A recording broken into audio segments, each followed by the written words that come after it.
OTB AM with Gillette Labs. Get the ultimate shave or your money back. Neon Night Edition available now.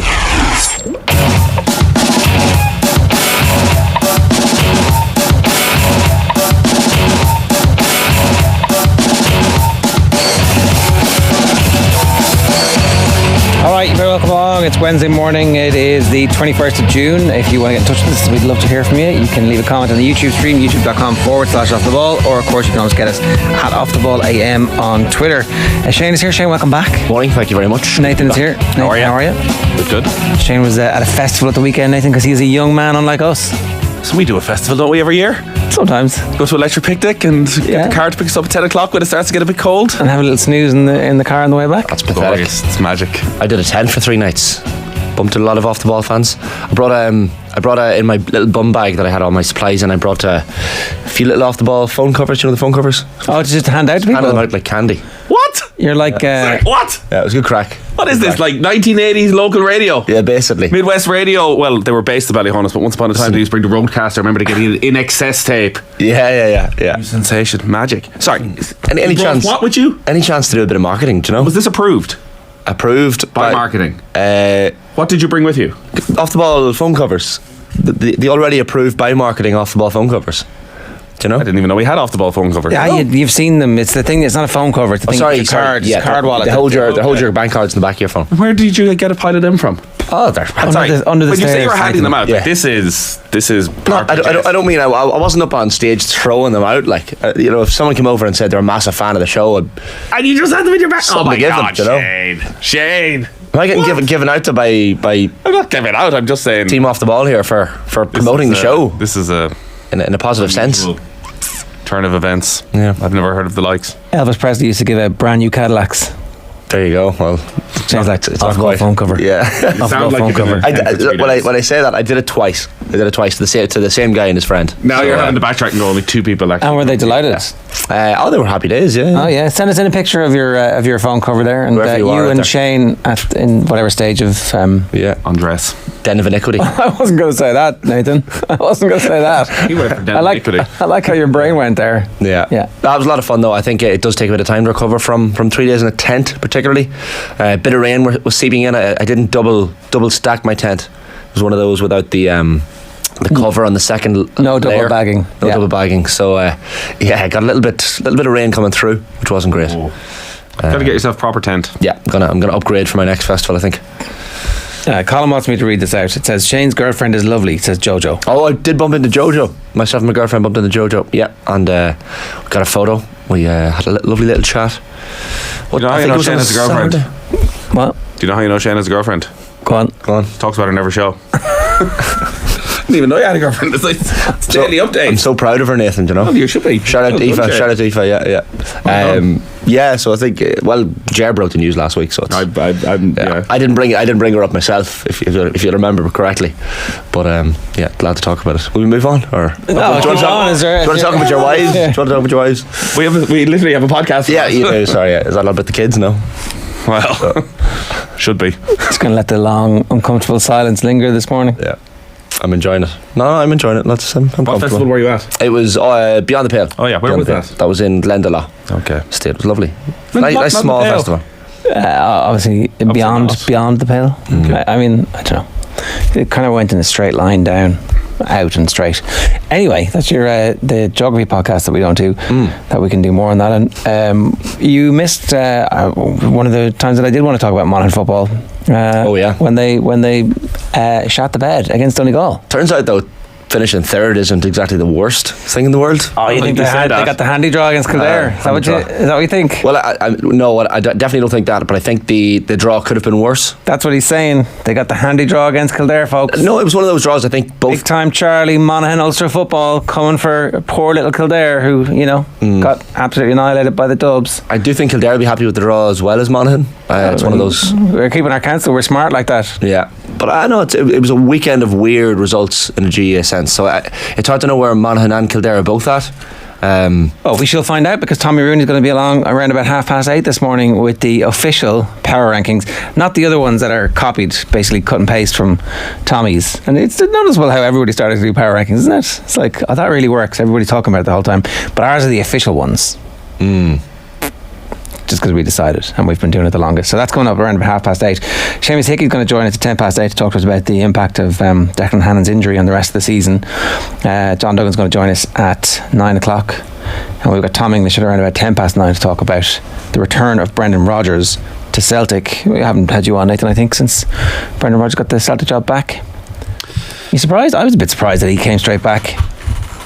Yeah, obviously there's the personal relationship with Dermot Desmond seems to have sealed the deal, and Rodgers is in such a strange place in terms of his managerial career, undoubtedly because of his personality, because I don't think there's any question Brendan Rodgers is a very, very good manager. From what he did with Liverpool, bringing them to the verge of a title, and you can put it back in one game, and he should have changed tactically when nobody in the world ahead of that game against Chelsea was saying he should have changed tactically, and it all blew up at the very end. But still, did a very good job at Liverpool, did an exceptional job at Celtic, gets Leicester to the cusp of the Champions League twice.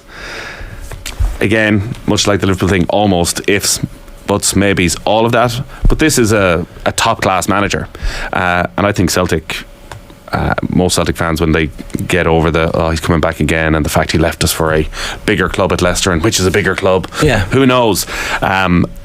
I think it's a good appointment. It feels like maybe a safe appointment would be the only thing that you would worry about him, that when he went to Celtic last time he was trying to restore his reputation. Is he getting on a bit in terms of how long he's been in management? He's obviously still a young man. Yeah, but is there a bit of coming back and I think this will be easy? I don't think he thinks it's going to be easy, because I think that Rangers are going to start spending, and they seem to be capable of it. But there's definitely an opportunity for him to do something good in European football. Like Ange's record in Europe, the performances were really interesting, and there were some incredible matches, but they didn't back it up with getting out of a group or winning big games. So like that, we were talking off air, he's like, Séamus making the point he's going to have to win a treble straight off. It's like, you probably don't. You need to keep winning the league, and you need to do something magical in Europe at some point over the next 3 seasons, and that'll be considered a success. I do think though that he might have been as well off if he really wants to manage a top 6 English club and get an English club through to Champions League football, where they're going to have the budget to be able to compete. The Eddie Howe template of taking a year out and waiting for everybody to restore your reputation, like because it happened straight away, he's still associated with Leicester going down, even though he didn't take them down. But if he'd taken a year out of football and turned down the mid-tier teams who came knocking, the Evertons of the world and whoever else in that tier, and just waited for the next Spurs job to come around the next time, like that's going to happen more than likely. You know? I think you're dead right. Like the stink of Leicester will hang around for a little while, but if you look at the way the Premier League is going to be set up for next season, there's probably 7 teams who all feel they should be finishing inside the top 4, which means there's going to be a lot of pressure on 2 or 3 of those managers very early in the season. And actually, you're a guy who's been at a big club. You know what it's like to be the Liverpool manager. Won a trophy. And you can step in at Christmas and take over for 6 months and suddenly go on a run and you're back. But that's why that will be the one concern. I think that this feels like a safe option. He's going back into the bosom of Celtic, and he knows the people, and he's comfortable there. Yeah, well, just Eddie Howe took the year out, and all of a sudden was like, "Oh, this guy, we need to get him." That doesn't work for everyone though. The year out, like it can go the other way. Like Eddie Howe was lucky enough; he probably had the promise of a big job. He definitely had success in that year before. But like Brendan Rodgers takes a year out. Presided over relegation. Yeah, I know, but he's still a good reputation, I think, and like he's an English manager, that they get maybe a little bit more leeway than some other managers. I think that much like Andy Murray, a lot of people in England don't know that Brendan Rodgers is Irish. Yeah, it's true. And I think they've anyway.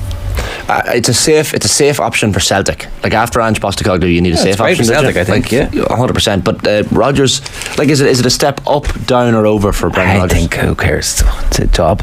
Job's job, yeah. He's going to take He's got to do something in Europe for it to be like a success, for it to be considered a success. Well, his record in Europe isn't great. No, but like no manager's record in Europe for Celtic is going to be great over the coming years. Like they just don't have the budget. You need to massively overachieve. Ange didn't do it. Brendan Rodgers didn't do it consistently. And in fairness, Ange had the best chance of doing it because he was able to shop in markets where there was some value, and that's not going to be the case for Brendan Rodgers.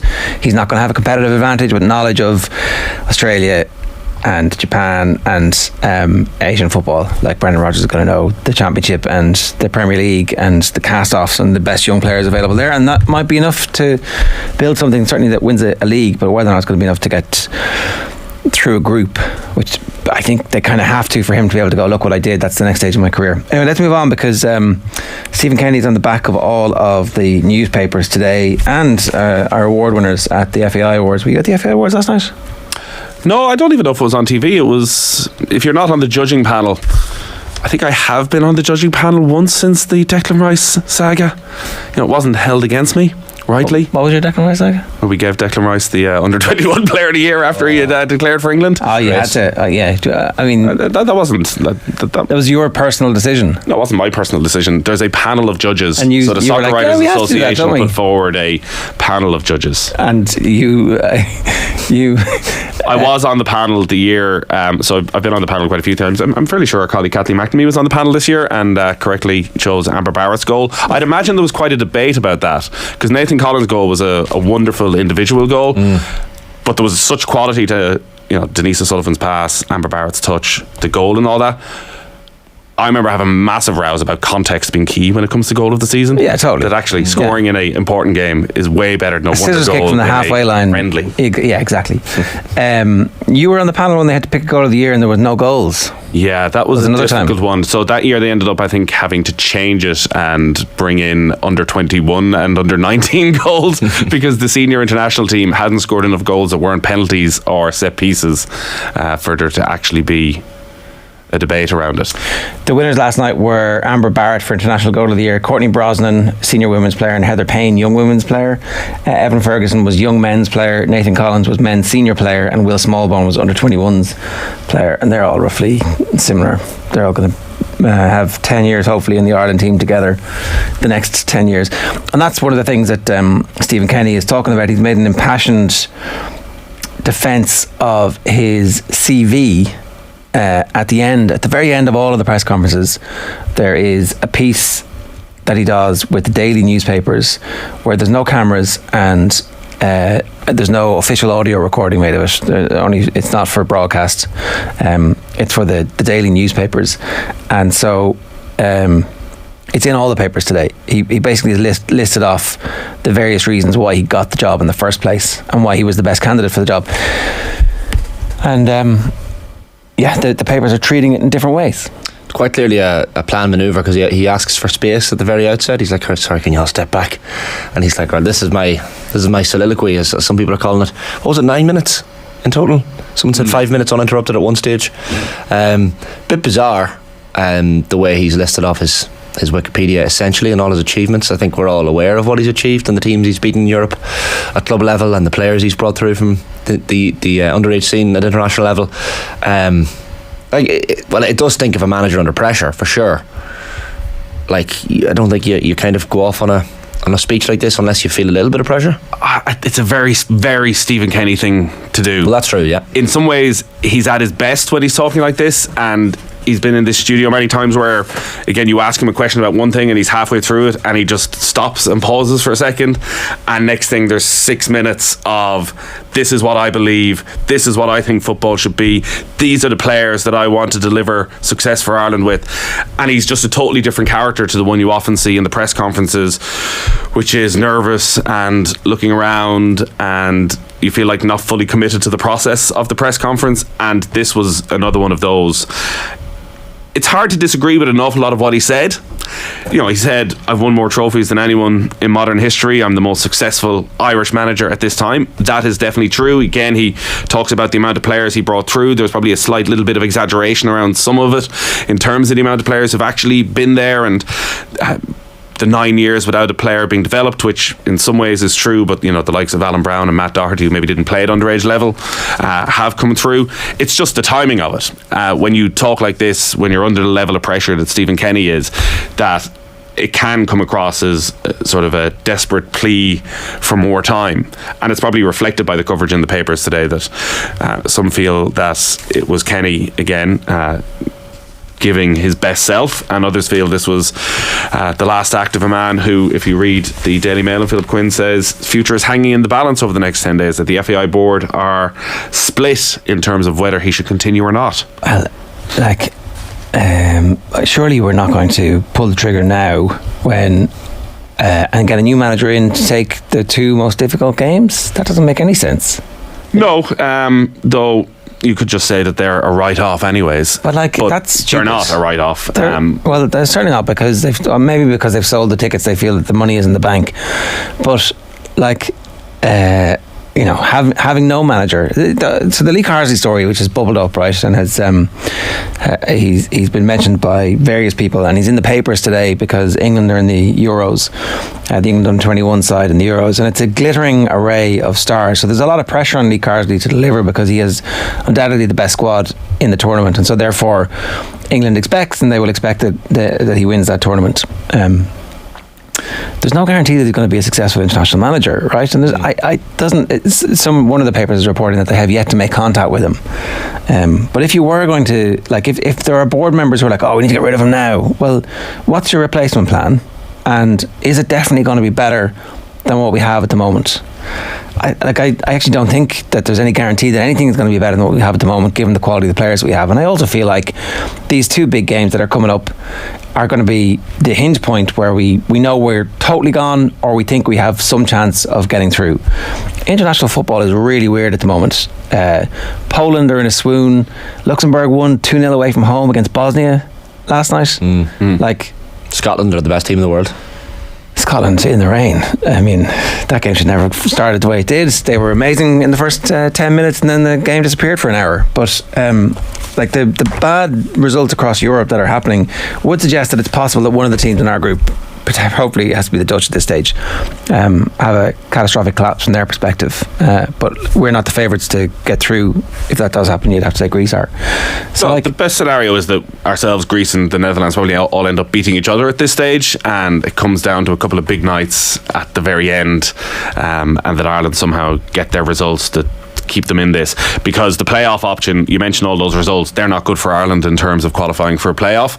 It's going to go right to the wire for that, but at the moment it would definitely be a struggle for Ireland to get a playoff, with some of those, as we would say, teams ranked below us overperforming. Moldova beat Poland last night, which is one of those, we tend not to pay that much attention to the rest of Europe's results, but Poland are absolutely disastrous at the moment, despite the fact they have a population of 40 million and some world-class players. So this June run of fixtures is one that the players do not like. You talk to former internationals and they'll never say it publicly because they love playing for their country and they love playing for their country at any time, but they absolutely hate the June fixtures because the season is done. They're tired. Their mates who don't play international football are off on holidays. They're looking at their pictures of them on the beach and they just want to be there as well. But of course they love their country, so they'll turn up for in June, but they're not at their absolute peak. Now again, part of the problem for Stephen Kenny is any of these excuses, he almost takes them away from himself in advance. Like they had the Turkish training camp. I still feel that the first 15 minutes in Greece sort of unravelled everything that they had worked on, and not necessarily from a tactical point of view. It's just Greece were so good in that first 15 minutes and they penned them back and they had the 7-8 corners in a row, and it wasn't necessarily in that first 15 minutes that Greece had done anything tactically outstanding. It was just they were relentless in how they got at Ireland, and I think Ireland were a little bit shell-shocked after that they never really settled into the game. They never properly recovered. Greece set back, and when Greece stepped back, Ireland were allowed into it at times, but that meant that everything went out the window that they had worked upon, and everything Stephen Kenny said in that monologue is correct. But then the results have undermined him. Yes, he has developed all these players, and it may well be that Lee Carsley or whoever's next feels the fruits of that and the success, and has the Evan Ferguson glory years where he's scoring in every single game and guiding his country. But those players unfortunately have let him down, whether when they're pulling on the green jersey or just with how their careers have developed, and they haven't developed the way I think all of us thought just 18 months ago. Yeah, and let's talk about that in a bit of detail, but one caveat to that is that the shape of the team was wrong from the start, and so I accept that they were overwhelmed in the first 10 to 15 minutes, but the shape of the team was wrong and they didn't give themselves the opportunity to succeed. We go back to this, there was a hurling league game where Cork made loads of changes at half time and everything improved in the second half, and the implication was they were working harder, but actually They weren't. It was just that players were put in a position to look better. And so they're the subtle changes that good managers, the great managers, are able to affect. And in fairness, even Damien Delaney was making the point, well, credit to the manager, he changed his plan at half-time and it worked in the Gibraltar game. So, like, this is not to say that he can't see it, and he obviously has. And I think that's the point of listing off the successes that he had, is that, like, he has been involved in big European games against far superior sides to the one that he had, and still was able to play good quality football and tactically analyse the opponent. So, but the point you're making about the Irish players, like, we needed Jason Knight to play championship football and to be one of the best players in the championship, but instead he was in League One, and there's still talk that he might be in League One again next season with Derby, although there is an offer and he's gone off to think about that. We needed Adam Ida to have a full season of football where he was scoring between 10 and 15 goals and leading the line and a number one starter for a team in the championship, and for injury and loss of form, that didn't happen. We needed Andrew Omobamidele to justify the speculation that he's now being linked with to AC Milan and other teams, and again be a nailed on starter and undroppable at Norwich. That wasn't the case. And you can go through the team. Nathan Collins comes out of the team as soon as Lopetegui gets to Wolves, and he has not kicked on, despite the fact he looks like he is exactly the type of defender that Premier League teams want. He's got all of the skill sets.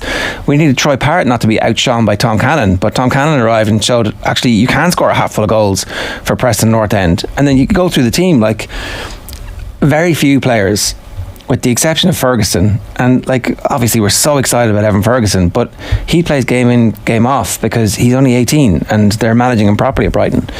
But with the exception of Ferguson, nobody else had a great season. Seamus Coleman had a great season, I would argue. He had one of, like, it was a complete renaissance in terms of his effectiveness and the role that he played with Everton.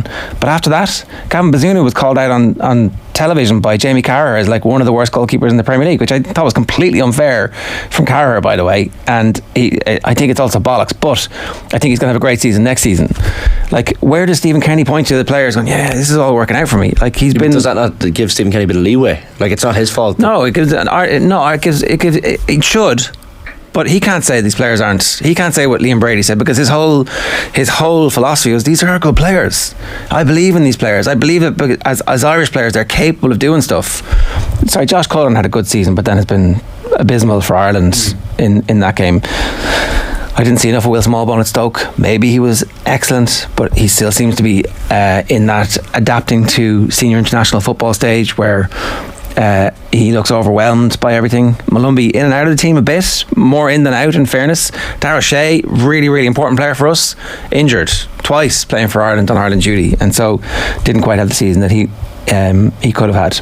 Even if you lose the French and Dutch games in September, like, he probably keeps the job, doesn't he? Well, because you've only got 3 more games, you've got 2 months thereafter. Depends on the manner. Yeah. If you have your usual heroic Irish failure, maybe you get to survive until the next run of fixtures, and you get Greece at home and you see if you can win that one. There's also, is that when you make the change and a potential playoff next March, you give somebody a run of 4 or 5 games before that to get used to the players. But all of that is 100% true on Stephen Kenny and what he's had to deal with. The argument against will be if you'd kept some of the more senior players involved, that even though they haven't had good club seasons, they have international experience that they can fall back upon. And you do look at, say, Darragh Shea and the mistake he made at the back that almost gifted Gibraltar a goal. I wonder, is that, like, that was put down as Stephen Kenny is telling his players to play out from the back too much. That's Darragh Shea not having played any football. Yeah. Like, there's no way in the world Stephen Kenny's saying, when there's 3 Gibraltar players around you in your own area, maybe try a little dink inside. No chance. Like, that's just a bit of inexperience and a bit of rustiness in a player, but there's no guarantee it's going to change next season, is the problem. Now, Kenny again is talking, September, we should be in a good position. Players that's why it's a big summer for all those players. We just don't know, are they going to be in the team? We don't know. Nathan Collins has been linked with a move potentially away from Wolves. There's talk of him going to Crystal Palace. Again, he's in that mid-table spot at the moment where we all see the talent, but you're at clubs that change managers every 6 months. He was also linked with Brentford, which I thought would be an amazing move if he could get it. If if the manager stays there and they were to sign him and he was to be picked by the manager, that would be good, I think. So who knows? I don't think the FAI are going to make a decision next week. Like, the FAI board is split. Who is the FAI board? Like, is Robert Watt in there saying, I'm sick of going to the Aviva Stadium and watching this? Well, I'm sorry, your opinion of football doesn't really count for much around here. You're here to restore our financial reputation. That's your job. So who is making that decision. Mark Canham, you would have to assume, will be leading it on the football side with Jonathan Hill. You can understand why Mark Canham might look at somebody like Lee Carsley. Canham has come through that coaching route, would have worked with him very closely when he was the head of coaching at the Premier League, and Carsley was involved with Manchester City and was then involved with the England under-21s. And I don't think we should write off Lee Carsley. Like, the question over Lee Carsley is obviously his lack of senior managerial experience. And I saw the point being made last night, I think it was by Ian Hart, of, he'll get players playing on the front foot. I can tell you, there's no easier gig in world football to get players playing on the front foot than being a manager of the England under-21s when you look at the talent they have. Like, it's not real football. Or Man City. But that does, Carsley, like, we should applaud and laud Lee Carsley for the way he's gone about his career. Yeah. And the quality of players he has worked with at underage level and the way he's educated himself. And David Connolly was really interested on Saturday talking about coming to Connolly and looking for a mentor, and Connolly being able to recommend somebody who sort of guided him through his coaching career. But the other part is this bit. This is the bit that actually is quite big as well, it turns out. It shouldn't be for an Ireland manager. Is Stephen Kenny speaks for 5 minutes. It's printed word for word in almost every paper. You have to sit through 20 press conferences over the space of 3 weeks. You got to be word perfect in every one of them. People, like, there's a level of pressure to this that is way beyond anything Carsley has experienced, anything obviously Kenny had experienced as well. But there's not a whole lot of other options out there right now. Like, the Chris Hughton ship has sailed, you would assume, both with the job he's in at the moment, and I think with the style of football. Like, there is definitely a revisionism as to what went before around Stephen Kenny. Like, the Gibraltar game, I mentioned this before the match, if you think of the Mick McCarthy 2-0, like, that was the one in Gibraltar, or the one over here, the one, so there was the 1-0 over in Gibraltar. It's his first game in charge, but then 4 games in, they played Gibraltar back here, and Ireland had won. They'd beaten Georgia, and then they'd drawn over in Denmark, and they beat Gibraltar 2-0, and Robbie Brady scored in the last minute to make it 2-0, and Ireland had 10 points from 12. But that felt like a turning point in sort of the conversation around Irish football of, we're top of the group here, but is this really what we want? Yeah. Like, the game was dull and dour, and now maybe Monday's game wasn't much better as it turned out in the end. But Monday's game had chances, though. Like, it did have a lot of chances, and look, that's what Gibraltar will do. But people have quickly forgotten what it was like at that stadium over the previous 10 years, how people had lost interest. And I think it's not just the Don Deasy's of this world who feel that Stephen Kenny has done something, has done the right thing, has brought through an awful lot of very good young players. But the problem has been, tactically, all right, it just hasn't worked. Let me get to some of the comments here. Would Ireland as a team be relegated, hold their own, or get promotion in the championship? Asks Shifty Lad. You were listing off the England under-21 side, and I don't know. I mean, Ireland senior team versus the England under-21s. You'd make the England under-21s favourite, would you? Yeah, you look at that England 21 squad. So 21 championship is on this week. Levi Caldwell, Ollie Skip, who's playing pretty much every week for Spurs at the end of the season. Curtis Jones, who had an unbelievable run at the end of the season. Jacob Ramsey. You wouldn't have the England 21. Harvey Elliott, Morgan Gibbs-White, Anthony Gordon, Emile Smith-Rowe. Listen, there'll be a physicality you would expect. Yeah, but that team doesn't beat the Irish senior team. No chance. Look at the squad. Definitely not. No chance. No. Please agree with me, Nathan. It's a very young Irish squad is the other thing as well. Yeah, I know. 11 starting Premier League players versus one. There's not a huge. If this was funny enough, I would say a Mick McCarthy or Martin O'Neill Irish senior team would beat an England under-21 team, no problem, because they'd be just so battle hardened. Were they? Or maybe they get the rings around them. Kenny is probably our unluckiest manager ever, but the dog in the park at sea, we were outnumbered, out wide in the first half in Athens, says JP Wright. Kenny's not unlucky, says Barry Power. You make your own luck. 3 years of PR and BS is enough. Sack him now. Cian Rose says we have to define what success is. Going to tournaments is success. Anything beyond that, you're a legend status. Kenny is held to a stupid high standard considering what he has to work with. I think thanking Kenny for bringing on. Somebody's moved the page on me there. Thanking Kenny for. Where's it gone? Should the FAI be actively approaching young players with Irish heritage in the English leagues rather than waiting for them to come to us? Jude Bellingham, for example. Sorry, Joby Bellingham. That's Stephen Walsh. I'm fairly certain that we've done this before, Stephen. And when you do that, and then the player reaches a point where they're like, actually, I don't feel particularly Irish, and then they go and play for England. We're like, oh, you traitor! You betrayed us. How many awards you give them? No matter how many awards you give them. Declan Rice was the best under 21, so it would have been ridiculous not to give him the award, says FPL_Rubber Ducky, which is clearly Nathan's burner account. Yeah. What's that meme from? Is it Win the Chicks the Ball or Michael Collins, with the guys writing down the names of the? No, that's Michael Collins. Yeah, sorry. Collins, it's Broy. Yes. At the time, I made no apologies for it. And I'm certainly not Nathan making Murphy's any name apologies is on right that now. list, yeah. The FAI do that brilliantly. Like they identify, and I know people have seen, is it Jude Bellingham in the Ireland jersey, Harry Kane in an Ireland jersey, Jack Grealish, Declan Rice in an Ireland jersey. But there's only so far you can go with this. Yeah, what was the point of it in the end? Thanking Kenny for bringing on championship in Division 1. Delusional. The talent ain't there, lads. End of, says Danny Mac 1. I think the point is, right, that we don't have anybody else to play in those positions. You can go through the players who were not picked or unavailable, and it's like, would Jeff Hendrick have made a significant difference? Would we have played Duffy, who barely played any football this year, and would that have made a significant difference in any of the games? Maybe he goes and plays every game next season. Question of, if Mick McCarthy was still in charge, what would the Ireland team look like? Or whoever comes in next, what can they do differently? Like, would it have been Shane Duffy and John Egan at centre back, Jeff Hendrick in midfield, Will Keane and James Collins up front?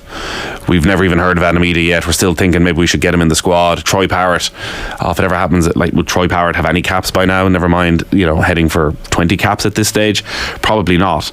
The question is whether you value those 20 caps now, or whether you think it's all been an absolute waste of time the last 3 years, giving these players this experience. Should we have stuck with the tried and tested, regardless of what they were doing at club level? I'm not sure. I think the benefits will eventually be seen, but again, all of the positive things that we can say that Kenny has done are undermined by tactically getting it wrong at the big moments. The good moments have only been grand, is the problem, and the bad moments have been horrifically bad, whether it's Luxembourg or Armenia, or what happened on Friday night. Like, Vinnie Perth was in here ahead of the game and pretty much called it exactly, and it was interesting talking to Matt Doherty after the match. Obviously the stuff about the ref got more attention, but when I was asking him about the difficulty he had, he had a really interesting line on, we had expected the wingers to play inside, like that's what they always did, but they played on the outside, and suddenly we're outnumbered. Somebody up in the stand needs to be able to say, and make the switch and make the change. And there in the stadium in Athens, I definitely felt after 20 minutes like this is a game where you were well within your rights to make a change, make a substitution, take Anamid off after 20 minutes and bring on an extra midfielder. Yeah, totally. Folks, I'm an FAI season ticket holder. Kenny can't go on the pitch and pass the ball. Players are regularly giving the ball away on simple passes. Folks speak of Kenny out. It won't solve our issue, says David Bosa. Yeah, are we too obsessed with the manager's job in this country? Like, we what's wrong with obsess that? No, of course we're going to obsess over it, but the players get away with quite a little bit. I performance wise, against Greece, it was just pathetic. We need more people saying they're the worst group of players. I'm not saying stick the boot into the players, but surely there has to be a shared responsibility here. The manager can't take the whole brunt of it all the time. As you say, it's a pressure job. Every single word Stephen Kenny says is going to be scrutinised, and rightly so, but he's taken everything here. And there's not even a mention of his backroom team, and Stephen Kenny in that speech the other night was keen to stress the backroom team as well and point out how good it is. But the responsibility needs to be shared, surely. Yeah. The elephant in the room is Anthony Barry, that when he came in and his coaching brilliance arrived on the scene, that Ireland improved quickly. And you can credit Stephen Kenny for getting him in the first place and bringing him in, but the other coaches he's brought in just do not have that level of experience and haven't been able to make as instant an impact. I think the players probably do get away with it a little bit because of their age, because of their inexperience. We probably still look at Seamus Coleman or Matt Doherty or James McLean as the ones that we'll home in on if their performance level isn't right. Like Cullen, anyone who watched Cullen over the two games, he was miles off it. I watched back Friday night's game over the weekend, and there was a moment, and there's a million different moments in a game, there was a moment just after McLean came on, directly from the substitution Ireland had a throw in, and it was just so interesting to watch Cullen. The ball comes to him, it's played in by Malumbi, he's 30 yards out, there's a Greece player sort of closing him down. Malumbi makes this really good diagonal run towards the edge of the area, and if Cullen just takes a step forward with the ball, he can slot him in. Instead, his touch is a little bit heavy, he turns around, and within two passes the ball is back inside Ireland's half again. And they're the bits that Greece did, that Josh Cullen, is Cullen going to play in Burnley? It's going to be really interesting to see if he can step up to a Premier League level, but what we saw over the last two games, Cullen was miles off it. Again, 6 months ago we're saying Cullen is the one guy who's irreplaceable. Yeah, and if he doesn't play next season, it'll be John Egan, potentially Coleman, and obviously Ferguson, and that's it that we have as Premier League starters next season, right? There's nobody else at the moment. Collins isn't the starter. Is there anybody else? Anybody? Bueller? Anybody? No, I'm just trying to think. Is there anyone? So look, I think that we're reaping the whirlwind for what has been sown over that decade when there weren't enough players who were coming through, and that was as a result of the underage system. But to Vinny's point, the underage system has improved vastly, and we are getting players who are playing football coming through, and we're seeing more players make it to the age of 18. The standard in the league is improving, and like this is going to be a long, slow, steady climb. Now, maybe the correct answer is to go back to a boring 4-4-2 and just aggressively try and pick all the big lads and play crap football and get 25,000 at the games, but qualify for tournaments once every 3 goals, and you're stuck in this kind of cycle. Go back to that though. Nonsense. Well, that's what people are calling for. That's what people want. That's what everybody's forgotten. Confidence Wellness says, I like Kenny and he's brought through a lot of young players. 100% Nathan, the way he just described a potential Mick McCarthy team there now sums up the progress that Ireland have made. We need to keep Kenny and give him more time. What's the alternative? Bielsa would have been perfect to help make average young players better. I think we're living in cuckoo land in this country sometimes, aren't we? Like fantasy world where we think the likes of Marcelo Bielsa would want to take the Republic of Ireland international job.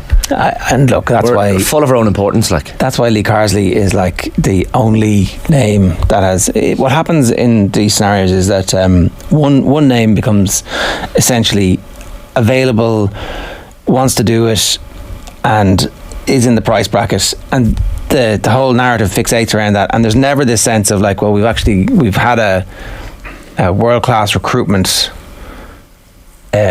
process where we've sought out the very best, and we've got, and that's not to say Carsley could be a great international manager. I'm just not quite sure about the timing from his perspective. Well, the timing from his perspective, so if England go and win the under-21 championship, obviously it will do his reputation no harm. Is he going to get the England job after Gareth Southgate? Like, he had a very good career, but he is Irish. Are they going to give the Irish manager the England job? Well, I'm not quite sure they are. Again, and I think he's probably still looking at a championship job where, again, you're in that never-ending circle of 6-month gigs here and there. So I can understand why you would want that Ireland job. And again, I'm not saying Lee Carsley could well end up being exactly what Ireland needs. Somebody, because, and I know you feel that the history of Irish football is, we go from one extreme to the other. Like, it doesn't have to be that way. This is not the FAI of John Delaney anymore. This is a different FAI, and the football people who will make the decision, I can't see them going back to let's just go old school. Let's just get results. Nothing else matters. I think they'll want someone like Lee Carsley, who's a coach who can develop these young players further. So Carsley may well be the right man. Cristiano Ronaldo scored again last night. Yeah, 200th appearance. 200 appearances for his country. 123 goals. I was sure he was going to retire after he got dropped, but no, he has lasted everybody. And they won.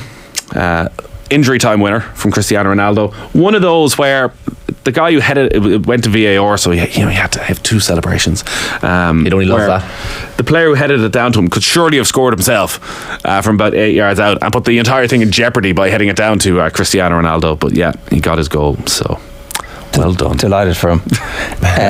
There's a brewing story around Chelsea and Saudi Arabia and the fact that they're going to be able to offload a lot of those players that they signed and get transfer fees for, and Gary Neville is calling for an investigation into it, so we'll just follow that story over the next few days as well. Bristol City are after Knight, by the way. That's one of those stories that he has to get out of the Championship, right, or the League One. Yeah, Bristol City, again, this is where we probably lose the run of ourselves when Jason Knight plays well, and he did play well on Monday night. We think this guy needs to be in a Premier League, but there are levels, and maybe Knight needs to go and have a good season in the Championship and possibly kick on from there. But I don't know what's going on behind the scenes with Jason Knight, that he just can't seem to leave Derby, just cannot seem to get the hell out of there, whether with his agent or whether he's happy in the area or something like that. But he says there's really good stuff happening in the background of the club, and they're very ambitious, and they're going to get back up to where they used to be, which would obviously be the Premier League, and that would be an incredible story. And he could bestride the League One like a colossus, and that could be excellent for his development. But it feels like he needs to be playing at a higher level than that week in, week out. I want to see him at AZ Alkmaar, or exactly what we see with Greece, where players are playing around Europe, playing Europa League football, used to different styles of football. League One Championship is obviously a very high standard, but it's a relentless slog where it's a certain type of football you have to play. We need our players playing in different places, learning different things. Tomorrow night, you're today is Wednesday, tomorrow's Thursday. It's in Tallaght. You're out watching Ireland play Zambia, an international side who we have some hopes for, who are going to a tournament. Well, you know, some world-class reality players is going to set in for this team very quickly if things don't go well in Australia, and the criticism is going to come on rather heavy, I would imagine, if they don't go well in Australia. Yeah, tomorrow night, first friendly, so we're less than a month away now from the start of the World Cup. Tomorrow night is a friendly against Zambia, which is the sort of warm-up to the big friendly then against France in 2 weeks' time. The squad is going to be named in between. We're doing a big show next Wednesday night, this night next week at the Mansion House, which if you're interested, you can get tickets. Check out the Off the Ball website. We're going to have the entire squad there. There's going to be some special guests. It's the big formal send-off for the team, and then they're going to announce the squad the following morning. Tomorrow night, sell out in Tallaght. Both games sold out really quickly, so there'll be a really good atmosphere. But it's going to be an important game because for those players sort of probably between 18 and 26, 27 in the squad as to who are the final few. And so do you think that that's what happens in the team selection, or will there be an opportunity for players to play alongside the best team? Well, there won't be, because Denise O'Sullivan won't be there. Katie McCabe, while she's in camp, I would be surprised if she started tomorrow night. She was arriving in a little bit later than everybody else, so because of the big gap again between the end of the season, there's probably a little bit of mixing and matching that Vera Pauw is going to have to go through. She's obviously seen a lot in training as well that will help her make a decision, but players have recently in those friendlies played very well, and Vera Pauw seems to have responded by going, you've shown me enough there that you can get in. So there will be a chance for somebody tomorrow night to stake their claim, or else they'll just be the Matt Letizia of the whole thing and turn up, wow us all, and Vera Pauw goes, not interested. Yeah, all right. The news came through as well that Neil McManus has retired from Antrim Hurling. It's one of the all-time great hurling careers, but very much off Broadway, and so doesn't always get the care and attention that he deserved. But it was a sensational career that he put together, and he announced his retirement yesterday, which I don't think it's carried in any of the papers this morning. But Nathan, good stuff. Thanks very much for that. Cheers, lads. 11 minutes past 8 this morning. Braeburn Coffee, the official coffee partner of Off the Ball. Braeburn Coffee coming to an Applegreen store near you. New locations are popping up every month. Visit applegreenstores.com/Braeburn to find your nearest Braeburn coffee experience. During the ad break, you're going to hear a clip from the latest episode of the Football Pod. Paddy James and Tommy questioning whether Galway are in need of a lift to get their year going. Not long left for them now. If they don't get it going, they're out at the weekend. The Football Pod is in partnership with AIB, proud sponsors of the Football, Hurling and Camogie All-Ireland Club Championships. Check out #TheToughest for more. After the ad break, Séamus Hickey on Declan Hannon. OTB AM. The Sports Breakfast Show from Off the Ball. Toe pocket goal!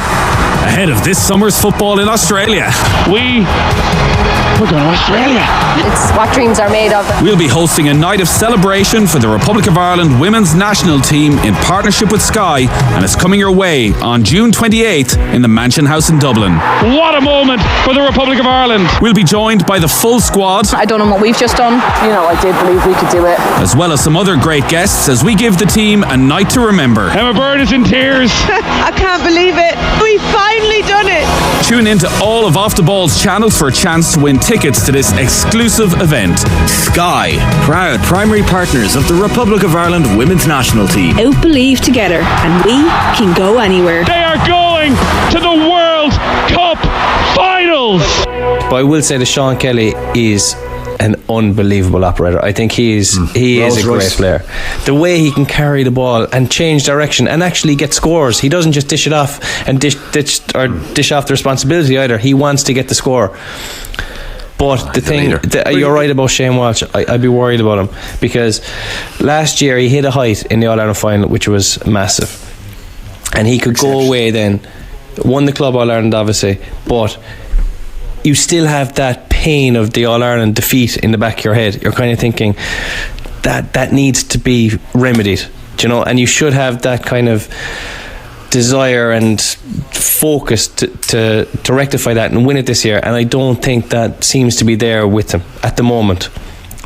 He's the type of fellow who can turn it on at any stage, but at the moment he doesn't seem to be locked in like the McGuigans or the Canavans or even the Cliffords. And for someone that's just lost an All-Ireland final, I find it a little bit surprising, because he's an unbelievable player, a great player, unbelievable kicker, but he just needs, if he can improve that 10% that is there, that he's just not playing, it'll take Galway on to the next level. Whatever about Comer and missing this fella, that fella, and Comer is huge, but Walsh is the man. They need him, and they need him at a certain level. Walsh's ceiling is so high. Like his top form puts him probably up there with Clifford as the best player in the game. Like he's that good. Like, when he's at it. But that's what and we're talking about Galway. Many people, like, and I was one of these, I think they're really, really genuine All-Ireland contenders. It's on the basis that these guys play to their best, and there has to be a worry that they're not playing to, and you could kind of say, well, we're probably going to win this group, we might get an easier quarter final, we can time this a bit better. That's out the window now for Galway. That is, you need to peak now, next Sunday. That is as big a test as they're going to get playing their local rivals. So that's, and if he doesn't, and this is supposed to pressure a high level sport, if they don't perform, if Walsh or Comer's not available or Sean Kelly's not available, if they don't perform, Galway could be out of the challenge. And I had Galway as my favourites. That's the reality. OTB AM with Gillette Labs. Get the ultimate shave or your money back. Neon Night Edition available now. We will bring you Tommy Rooney's power rankings in about 15 to 20 minutes to see where his favourites, Galway, are in the power rankings now. But we're turning to hurling. I'm delighted to say Séamus Hickey is with us. Séamus, good morning to you. How are you? Good morning, mate. How are we? The Declan Hannon news is really, really important, and it kind of slipped out a little bit under the radar for the rest of the country. I presume it was a bit of a seismic shock to Limerick hurling fans in particular. What can they do to somehow make up for the loss of him as a hurler and also as a leader on the pitch? Yeah, so to me this is big, right? So this is I didn't get any indication when he was able to carry himself off the field. In fairness, he came off under his own steam in the Munster final. I got no impression that it was going to be. I didn't even think it was the knee. So it was something that was a little bit unexpected, I would say, and I would say huge impact. Personally, I hold Declan up there as, one of the top three components of that whole successful setup. Captain, leader, player, quality of the way he plays, number 6. So for me, you're talking about impact. It's a big impact. Can other players on the Limerick squad play 6? Yes, they can. No problem. That'll happen. You'll likely see Dan Morrissey go to 6, and you'll see Mike Casey go to 3, and you'll bring in Richie English probably, or one of the new guys who's pushing Richie for a cornerback spot. But it's what Declan brings to the overall. It's his presence, his leadership on the field, particularly. And I probably said this a couple of times, and at risk of repeating myself, but the times when he has been off the field in the last 4 years have been the times when I think this Limerick team has looked vulnerable and just not, definitely not at their best. So, for me, big impact. Hoping that it's one of those things where if we progress beyond the semi-final, that there's a chance of him being there the big day. But you can only take the days as they come, and it'll be a tough test regardless of who comes through Galway or Tipperary for Limerick to face without him. We'll talk about Galway and Tip in a moment, but just to tease this out a little bit more, what is it that makes him such a special leader? Let's talk about the hurling in a moment, but what are leadership qualities? How do they manifest themselves? So it's interesting, right? So I played under a good few captains in Limerick back through the years, and some really, really excellent captains, I suppose. But when to me, one of the best ones that comes to mind, you're talking about the likes of Donal O'Grady, Dodge. We won a Munster in 2013, right? A more quiet leader, not all about talk. Very much about leading by actions, right? So Declan falls into that category. And then when John Kiley came in, we had James Ryan for his first year when John Kiley was manager, and James Ryan was captain. But then James retired, and it was a big decision as to who you were going to pick from this group. You had a huge amount of emerging talent from the All-Ireland 21 winners of 2016. With big names, the likes of Cian Lynch, you're talking about the likes of, you had Garrod Hegarty in there, you had Dermot Burns, we had Sean Finn on the scene at that stage. So we had some exceptional talent and leaders coming through from that group of players. You had some of the guys who were still around. You had the likes of the senior guys like myself. You had Nicky Quaid, you had Graham Mulcahy. So you had a good mix of people.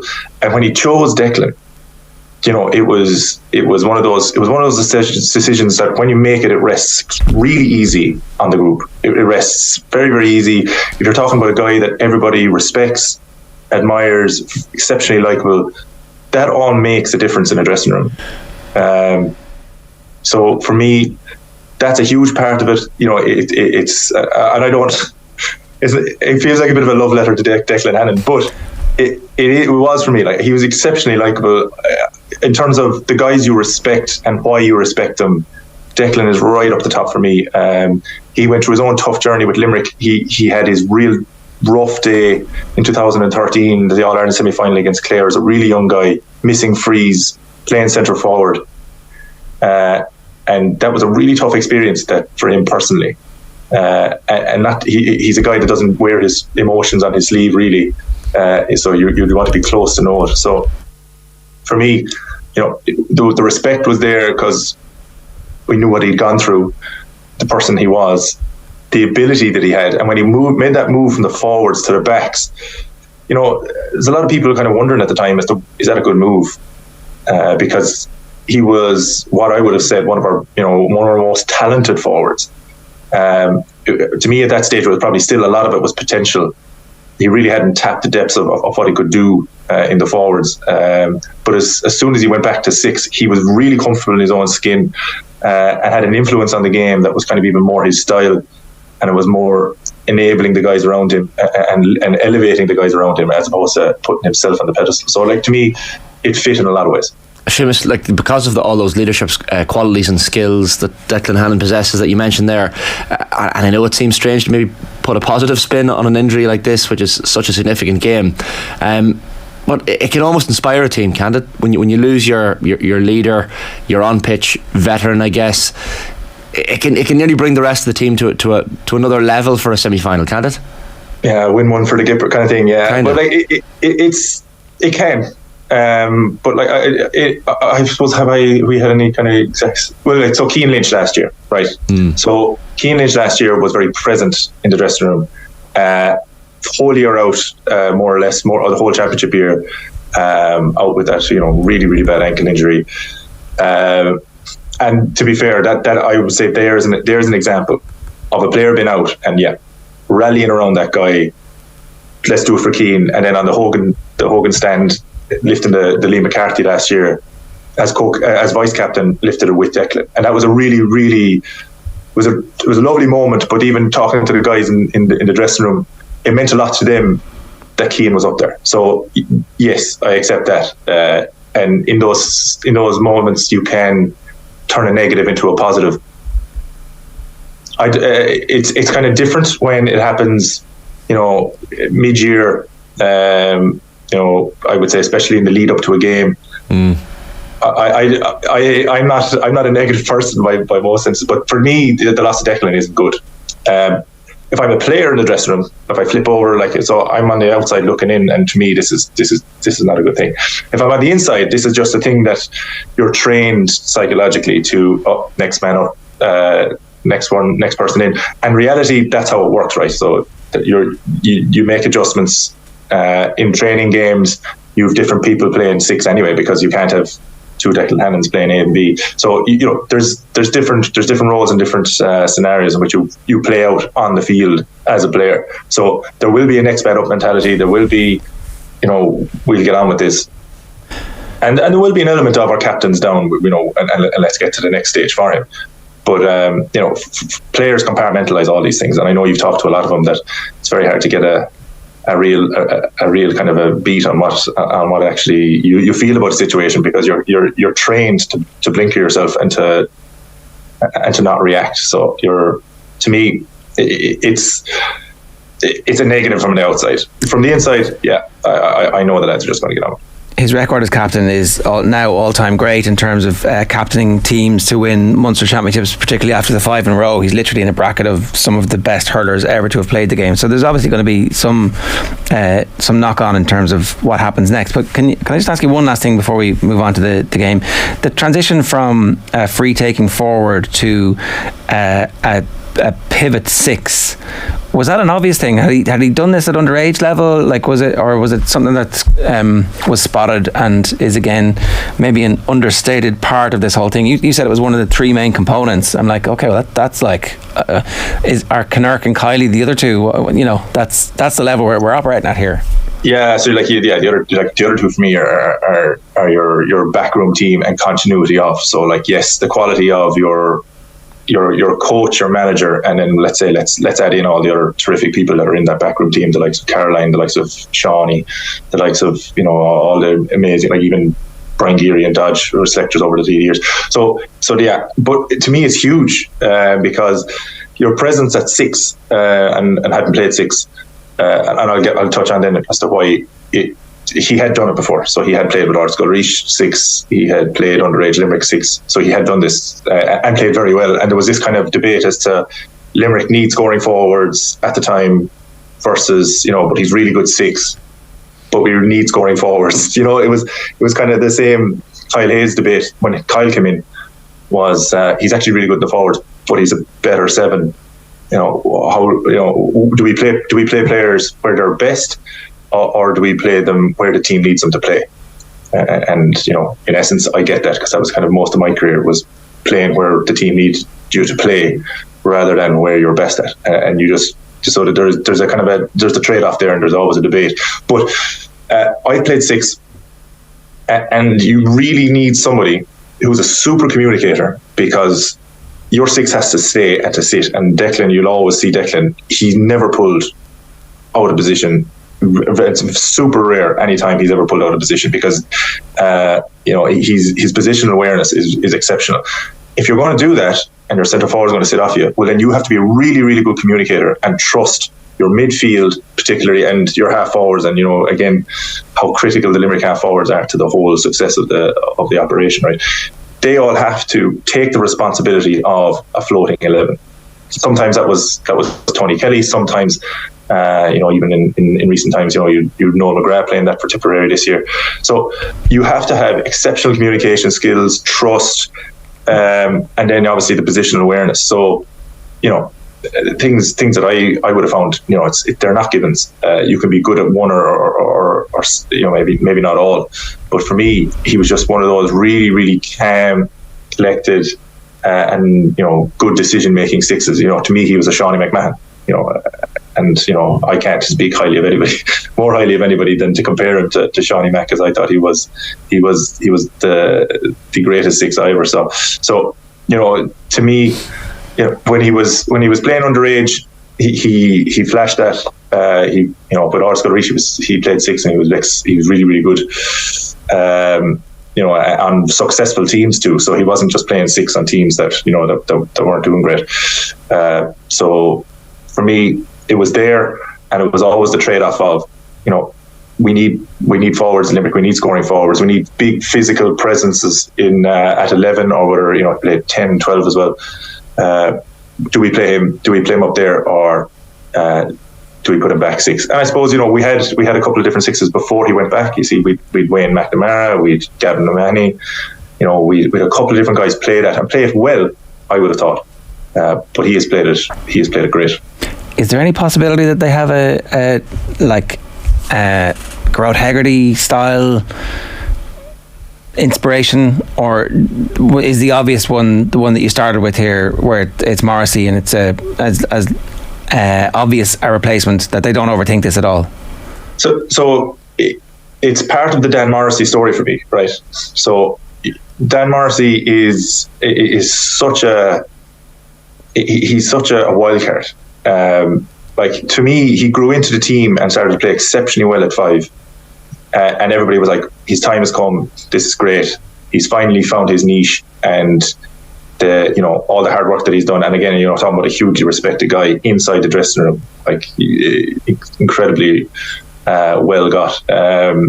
so he found his niche at 5, and then Mike Casey does his knee, and you're looking for and Mike Casey then was our established 3, and then he does his knee, and we're like, okay, we need something, and the option was there to play Sean Finn there or play Richie English there, but said, you know what, we're going to play Dan there, and JJ Delaney to me was, again, a phenomenal impact player for Kilkenny when he went from 7 to 3.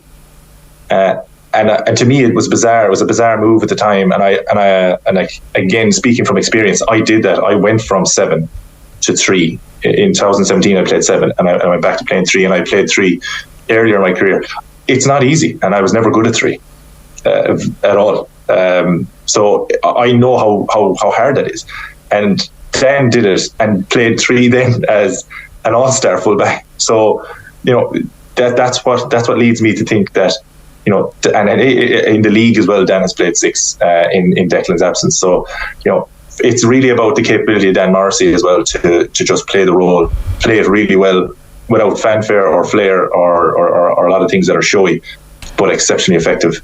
And I would see him to do that. And then you have the natural 3 to sit in there in Mike Casey. So I don't think it requires a huge amount of overthinking. Garrod did play 7 in the All-Ireland Under-21s team that was, of 2016. He did play 7 and played it well. So yeah, it's that would be a wild card. That's not on brand for John Kiley and the management team. So for me, it's Dan Morrissey with a huge amount of trust, and then obviously Mike to 3. But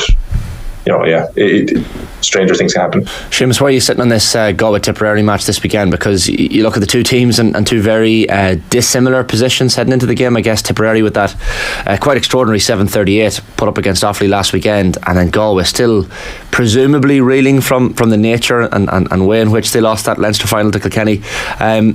So I guess two teams coming into it with two very different mindsets. Yeah. So it's that 7-38 now. It has to be qualified. So I was there. I was in Tullamore for it on Saturday. Offaly played a different competition this year, and are a team that are making strides and making progress in a lot of ways. But they were literally it was like two teams from completely different stratospheres of hurling. What Tip got from that game and what we'll carry through to the Galway game is the fitness of Ford, the fitness of Morris. Even the likes of Craig Morgan played well when he played his first game in 8 months. Really, really quick turnaround from the knee injury he had. Now, unfortunately, he hobbled off the field in the second half, but I'm hoping that was only a small thing. But even to see him back for the group of players, the last games he played was the game in which Dylan Quirk passed away. So talking about a return to the field being emotional and trying. So, a lot of positives in the health front for Tipperary to come out of that game, because the hurling, it's kind of hard to read a whole pile into that. It's not going to prepare you for Galway. But yeah, the other side then, Galway, it's a sucker punch, and it was crazy to see it. But it's kind of. It's tough to read this Galway team at the moment for me. The Dublin game, that was always plausible for me, because I saw Dublin coming really strong. Dublin were kind of gathering momentum and playing well, and some of their key players, and particularly Sutcliffe is superior, and Birkin set forward was absolutely superb, and so that was always possible. And Galway were really poor for 40 minutes of that game. So it's. I was wondering whether this Galway team are we making progress here under Sheffield? So year one was really, really good. Put a really, really good fight up against Limerick in the All-Ireland semi-final. But this year, I'm not sold on the Burke McInerney switch, and how vulnerable they are at the back, and the goals they've conceded have been shocking at times in terms of complete absence of presence in the middle. So, I'm just wondering, are they making are they making the progress they need to make? Because their players are super. Like their squad of players are really, really excellent. Accomplished in many ways. Young guys coming in. Nyland has been super all year on a college level and an inter-county level. So, yeah, they're coming from different different angles. But for me, this Galway Tip game is, it is a bit of a toss-up, because I still think Tipperary have demons that they have to banish, and until they banish them and until they prove it out, they're there. So it's not an easy one to script. Who would Limerick prefer to play? That's writing Dublin off, so I don't mean to. But assuming Dublin don't beat Clare, then they'll play the winners of this game. Who would they prefer? Good question. If I'm talking about playing styles, I think Limerick play Tipperary really well. I think Limerick normally do well against Tipperary in the round robin. They still weren't at the pitch of it really. I thought that they could have kicked on more in the second half than they did, and they didn't really hit the top gear. And then it was still Tipperary that came back to draw it. But I think that Limerick have played Tipperary really well the last 4 or 5 years. I know that Cahill has them playing a bit more aggressive up front, and I suppose what I did take from Saturday against Offaly was the appetite of the forwards and really the impact of Jake Morris. Jake Morris has been in terms of his scoring, that's fine, but his intent, and Mark Keogh as well, the intent to turn over defenders. That has changed under Cahill, and that will make it a bit more difficult for Limerick. But I'm just saying, I was saying the last 4 or 5 years, Limerick have played Tip quite well, and the league semi-final and even the round robin suggest that still is the case. Okay, I don't mean to write Dublin off. I actually do think that there's a good chance that they could cause Clare problems, because there's a potential for a Clare hangover from the Munster final. Last year they struggled against Wexford. So. I think Clare are in a different place than they were last year. Dublin got a much better test off Carlow than Tipperary got off Offaly. Okay, so I have to call this out, right? So Carlow are a good bit further along in where they are compared to Offaly, especially Joe McDonagh champions on fully on merit, right? And to me, they gave Dublin a far better test than Offaly did. But Dublin are coming, right? So in Nolan Park against Kilkenny, Dublin were playing really threatening hurling with a really strong performance from the half forward line. Midfield was doing a lot of physical, dirty work around the middle of the field. That Chris O'Leary's been very, very good for the midfield. The former Cork senior hurler. So, to me, Dublin have looked far better under Micheál Donoghue this year than they have in the last 3-4 years. For me, I think they have made progress, and they will challenge Clare. There's no maybe. My worry about Dublin is whether they can sustain it, and they haven't sustained it. They couldn't sustain it in Nolan Park against Kilkenny when they were the better team for good stretches of that game. They couldn't sustain it against Galway when they were the best. They were a far better team for the at least 40 minutes of the game. And Galway were going to get their purple patch, but it turned into a purple half, and they really did. They were lucky to get the score at the end. But to me, I still think Clare are in a different space mentally. Clare lost the Munster final with what I would say with something left in the tank. Okay. 12 wides. The wides really, especially at crucial times, they hadn't done that in previous games. They hadn't done it against Cork. They hadn't done it against Limerick. So to me, they actually lost the Munster final with something left in the tank. Last year, I felt like they spent themselves, and they spent themselves in extra time. They emotionally, physically, I thought they were empty after the Munster final last year, and it showed against Wexford, and it showed in the ultimately against Kilkenny. So I think they're in a different place. I think Brian Lohan has really got them tuned a bit different this year. All right, we'll leave it there. Seamus, great stuff. Thanks a million for joining us. Cheers. Do you mind if I give a shout out to Neil McManus? Oh yeah, totally. We should mention it. Yeah. Sorry, yeah. No. Do you mind if I do? Just as a peer, right? You're talking about guys who have had impacts. on their counties, right? So Neil McManus's impact on Antrim is disproportionate. He goes down as one of the greatest Antrim hurlers of all time for me. And as a peer, as someone who had to mark him, someone who got to hang around with him in an off-the-field context, I couldn't respect a guy more in the game of hurling. And I think it is right that he gets his day. And yes, slightly off Broadway, but yeah, a greater ambassador and servant to the game of hurling you're not going to find. Yeah, I really hope that he's got a future involved off the field for Antrim hurling, as somebody who has soldiered through and is beginning to see what he sees as a return to where Antrim should be at the top level of hurling. And you'd hope that the Antrim County Board are looking at some way to keep him involved at whatever level he's able to commit to. Yeah, I'd say whether the Antrim County Board want him involved, he's going to be involved. He's that guy. He loves it. He loves Antrim. He loves hurling. There's no way he's not. So, but I'd wish him the very, very best in everything he does. 100%. Séamus, good shout at the end there. Thanks a million. Cheers. See you, man. Bye. Séamus Hickey with the required shout at the end. A good call. It is 8:40. It is time for this week's episode of the Power Rankings. Some of these critics, these pundits. Generally speaking, I'd be a fan of off the ball. Exactly, and Tommy knows his football. Obviously, I listen to football pod the odd time. And when I was looking at the power rankings, and I thought that Jesus Owen must still be feeling the effects of these mushrooms. They just miss you like you have nothing to do with the bloody occasion. Let's get down to business. Tommy Rooney, good morning to you. How are you? Morning, Ger. Hi, Shane. Morning, Tommy. How are the butterflies? Oh, good. Oh yeah. Oh, good, Ger. Okay. All right. Let's see. We're in a good place, aren't we? Are we? Horse into it there. Horse. Right. No changes to slide 4, but there's a lot of changes after that, lads. Let's get to slide 3. Fermanagh have slipped back to 24th place despite promotion to Division 2. Limerick are in 23rd. Laois have moved up 2 to 22. Fair play to them. A great win last week.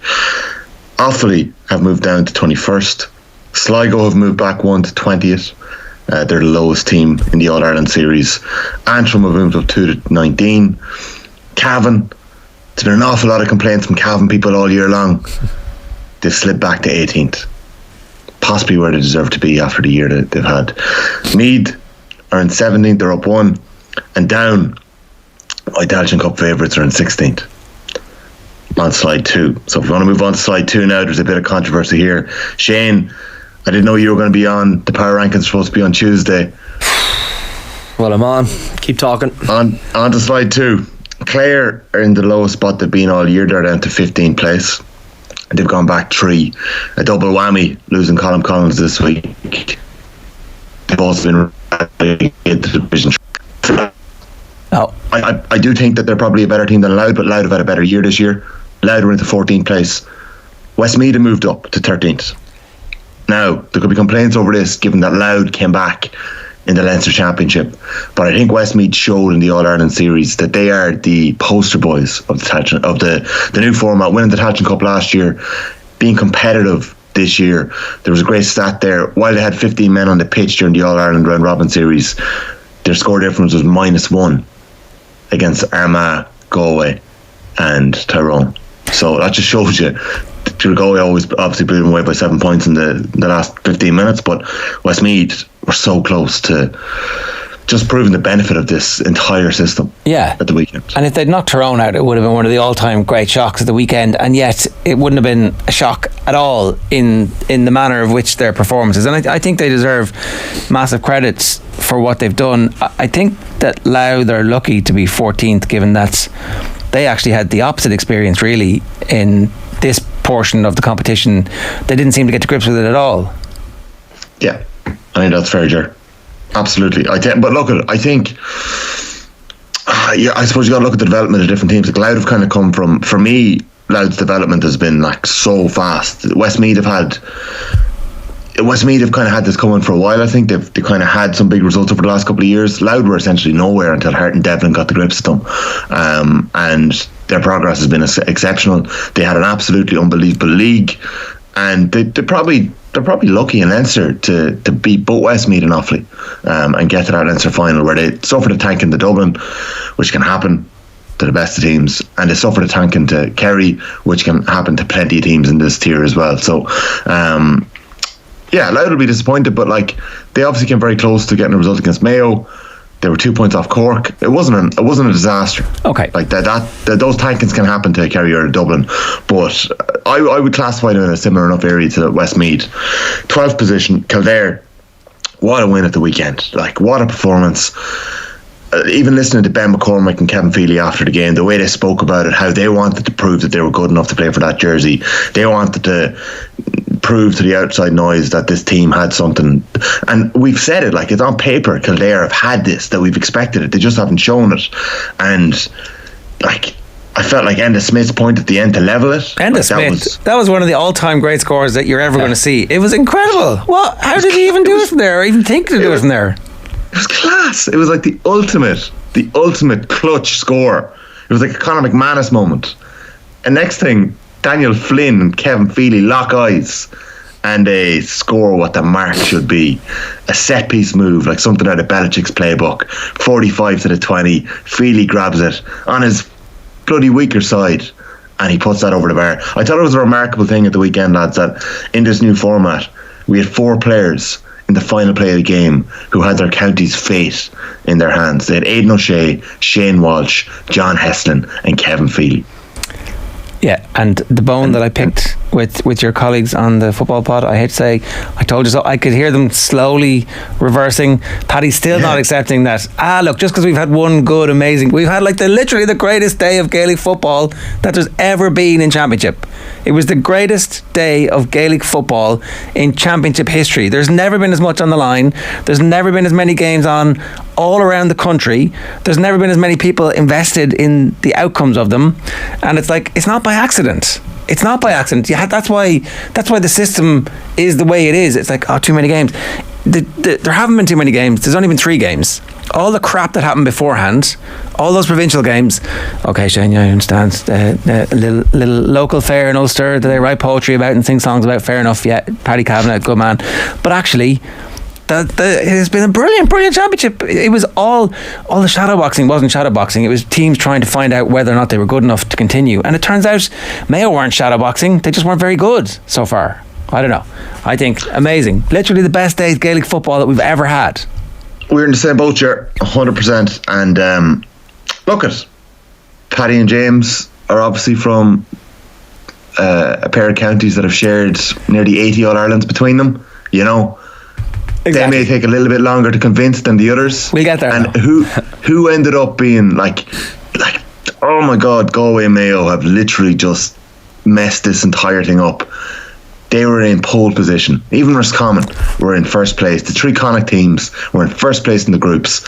And now, look at what they've got ahead of them this week. So, so let's just keep going here. I'm just going to say, you're saying Kildare are the worst team left in the Championship. I'm just not sure I fully agree with that. But, we like to be written off. What has proved Tommy wrong in previous games, apart from the weekend game? Well, when it really mattered, they dug it out against a team who were massively ahead of them in the power rankings. Sure, look, I was delighted for them. We'll see how we get on against Monaghan at the weekend. Shane is making it sound like we'll barely keep the ball kicked out to them. Yeah, well, Kildare obviously at home in Tullamore, so Monaghan are possibly lucky that it's not in Newbridge. Look, at Monaghan are the type of team that, like, they're in 11th place, Shane. I know you're not going to be overly happy with that, but the draw with Derry, that was huge, yes. Right? They learned from their mistakes. They stayed up in the league 100%. That was great. Vinnie Corey has had a really, really good year. I do think they're limited though. In what sense? I think they're limited, Shane. Like, I think we're seeing now, like, Conor McManus's powers are waning. I hope he comes on at the weekend and kicks the winner. No, you don't. Like, that'd be great. That'd be class. No, but it would, like, do you know? For him, yeah, like, it'd be great. We get another clutch moment once more next weekend. I hope Kevin Feely blocks him down as he's trying to kick the winner. That's what I hope. Well, that's totally fair. Monaghan, I think that we've seen that there's younger players coming through. There's a new generation. I do think that's where they're at, Shane. If you can convince me otherwise, good luck to you. Well, people said that Monaghan were limited in the sense that Conor McManus, once he retired, they had no players coming through. They had no shooters, and they've proved Who's it wrong. replacing Manzi? Well, like, who's replacing? Look at the spread of Monaghan scores in games they've had. Like, they've put up 123 against Clare. Conor McManus, when he came off the bench very late on, drew with Derry up in Derry. McManus came on for the last maybe 90 seconds. They're kicking scores from everywhere. McCarran's kicking his 9 points. McCarthy's kicking 1-2 against Clare from wing back. Micheál Bannigan's popping over scores this year. Stevie O'Hanlon, Gary Mohan, a couple of lovely scores, albeit in defeat at the weekend against Donegal. Like, they have young players. And by the way, the Monaghan crowd are going to travel, as they usually do, in numbers to Tullamore. They've got a minor game in an All-Ireland semi-final as part of the double-header at the weekend against Very Kerry. unfortunate. Which they knocked them out. But anyway, let's move on. So Cork are 10th, Donegal are 9th. Yeah, look, it's harsh, Shane, but I just felt with the seismic results of the weekend, they've been in ninth. there needs to be a bit of movement. They've had great results over the last year or two, and they've been in ninth. I feel like I was doing the leave insert, and Monaghan were still in ninth, Tommy, in these power rankings. And all of a sudden they lose one game and they drop down 2 places. But who was ahead of them, Shane? Who was ahead of them? You had Tyrone ahead of them, who won an All-Ireland less than 24 months ago. You had Armagh ahead of them, who got to an All-Ireland quarter-final last year. Tyrone team they beat this year, by the way, in Ulster. Yeah, but Tyrone have a higher ceiling, Shane. They have a higher ceiling. Let's get on to the first page. Come on. It's the ceiling. Okay, can we just mention Cork are in 10th, like? Yeah. That's a big deal for a county the size of Cork to finally be in the top 10. I don't know if Owen Sheehan ever had them in the top 10 after all the Kerry yearing about Cork over the last couple of years. So I just think this is a monumental moment in the history of the power rankings, the official Gaelic football power rankings on OTB AM. Donegal are in 9th place. Credit has to go to Aidan O'Rourke. He's really steadied the ship there, and those players turned it around. I think Aidan O'Rourke is in the shout for Manager of the Year at the moment. for what he's done to get them to finish where they finished is absolutely truly remarkable. And I think there's a sting in the tail for Donegal just yet, but let's keep going. Yeah, Donegal are playing 8th place, so 9th against 8th, it's 12th against 11th, 9th against 8 in the preliminary quarterfinals. They're going to be absolutely box office. Ballybuffet, Donegal, Tyrone, McBurty is on his way back. Gallen is in great form. Like, Donegal are doing this, like, after losing Murphy, McHugh, Langan's out. They're missing so many players. Brendan McCall had an exceptional game at the weekend, shut down McCarran. Thompson's we saw Derek Canavan's Thompson's left foot. Derek Canavan's performance at the weekend, lads, like, oh my god, left foot, right foot. This guy, he's going to be so good, and we're starting to see it. And it was interesting at the weekend. I felt like managers took a chance. I don't think they realised just how dangerous losing could be. Enda Smith said afterwards, look, we're still true, but like, if Roscommon were in the Hyde, if Monaghan were in Clonus, you'd feel a lot better about them going into the weekend. There's such fine margins in these games. Tyrone obviously took the decision that, well, they must have. I'm kind of going out on a limb here. Darren McCurry needed to be protected.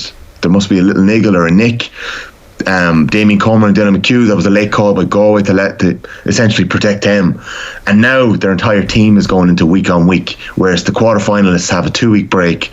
If they win that game, they have a 2-week break, and if they win that game, they have a 2-week break to the final. Paddy Andrews said they have their rhythm over the next couple of weeks, so it's very, very difficult. It's going to be so difficult for a preliminary round team to get there and go all the way. Tyrone are in 8th place. They've slipped back. They're absolutely blessed. If you got back anyone at the end with that clutch free, John Heslin, even no matter how tough it was, you back Heslin, a fella who's done it all the time for St. Lomans and Westmeath, and was so close to knocking Tyrone out.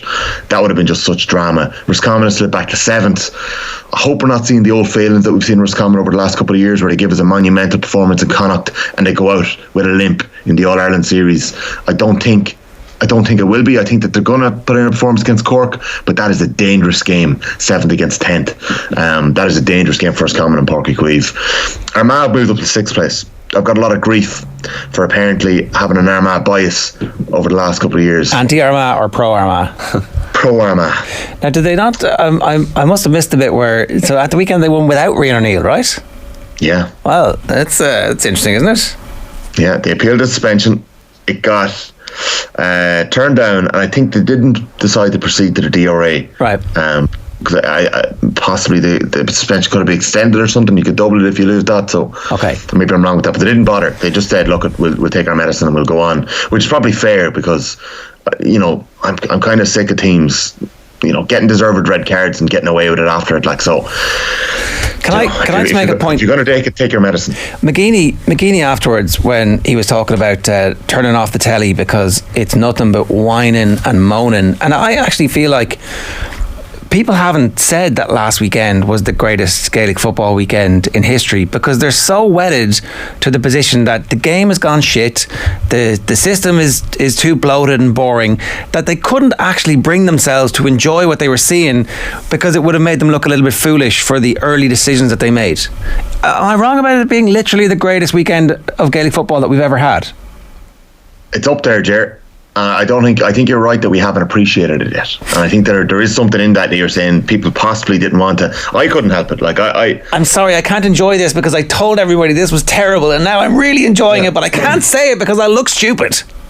But look, it doesn't get away from the fact that there is issues in the game, and there are huge frustrating anomalies in the bloody rule book. You saw it with David Goff and Sean on the Sean Powder call. He got that right, and next thing, Noel Mooney gives Kevin Maguire a yellow card for stone cold bloody Steve Austin move on Con Kilpatrick, taking him out with a clothesline across the neck. Yeah, and I couldn't get my head around it. That still, I don't know the bloody rules. I'm not saying it's perfect. But even the hurling folk appreciate that. Like the ball gets thrown around a lot. There's diving and hurling. There's loads of issues. But if imagine what the hurling folk would have been saying after last weekend, if that had been a hurling weekend where the big 4 games where there was stuff up had come down to the last play. It'd be a national holiday. Exactly. But the football folk, they hate the game so much, and they just want to be right more than anybody else. They're like, oh, I really enjoy this, but I can't. I'm stuck. I can't say it. Oh. Well, I think it's possibly because there's a lot more general football fans. Do you know what I mean? It's nearly like the Irish soccer team. There's so many fans that it's easy to just hear all the noise. Whereas at hurling people, they're such a protected species that, they can appreciate it a bit more. Their adoration for the game shines through a bit more than maybe the general football people. And look, it's totally fair to actually be frustrated with the game because there are issues. I'm not saying there aren't issues, but like at the same time, when the good stuff happens, you have to enjoy it because otherwise there's no point. Yeah. Well, there was a couple of good pieces written at the weekend that we shouldn't rush to It's too late.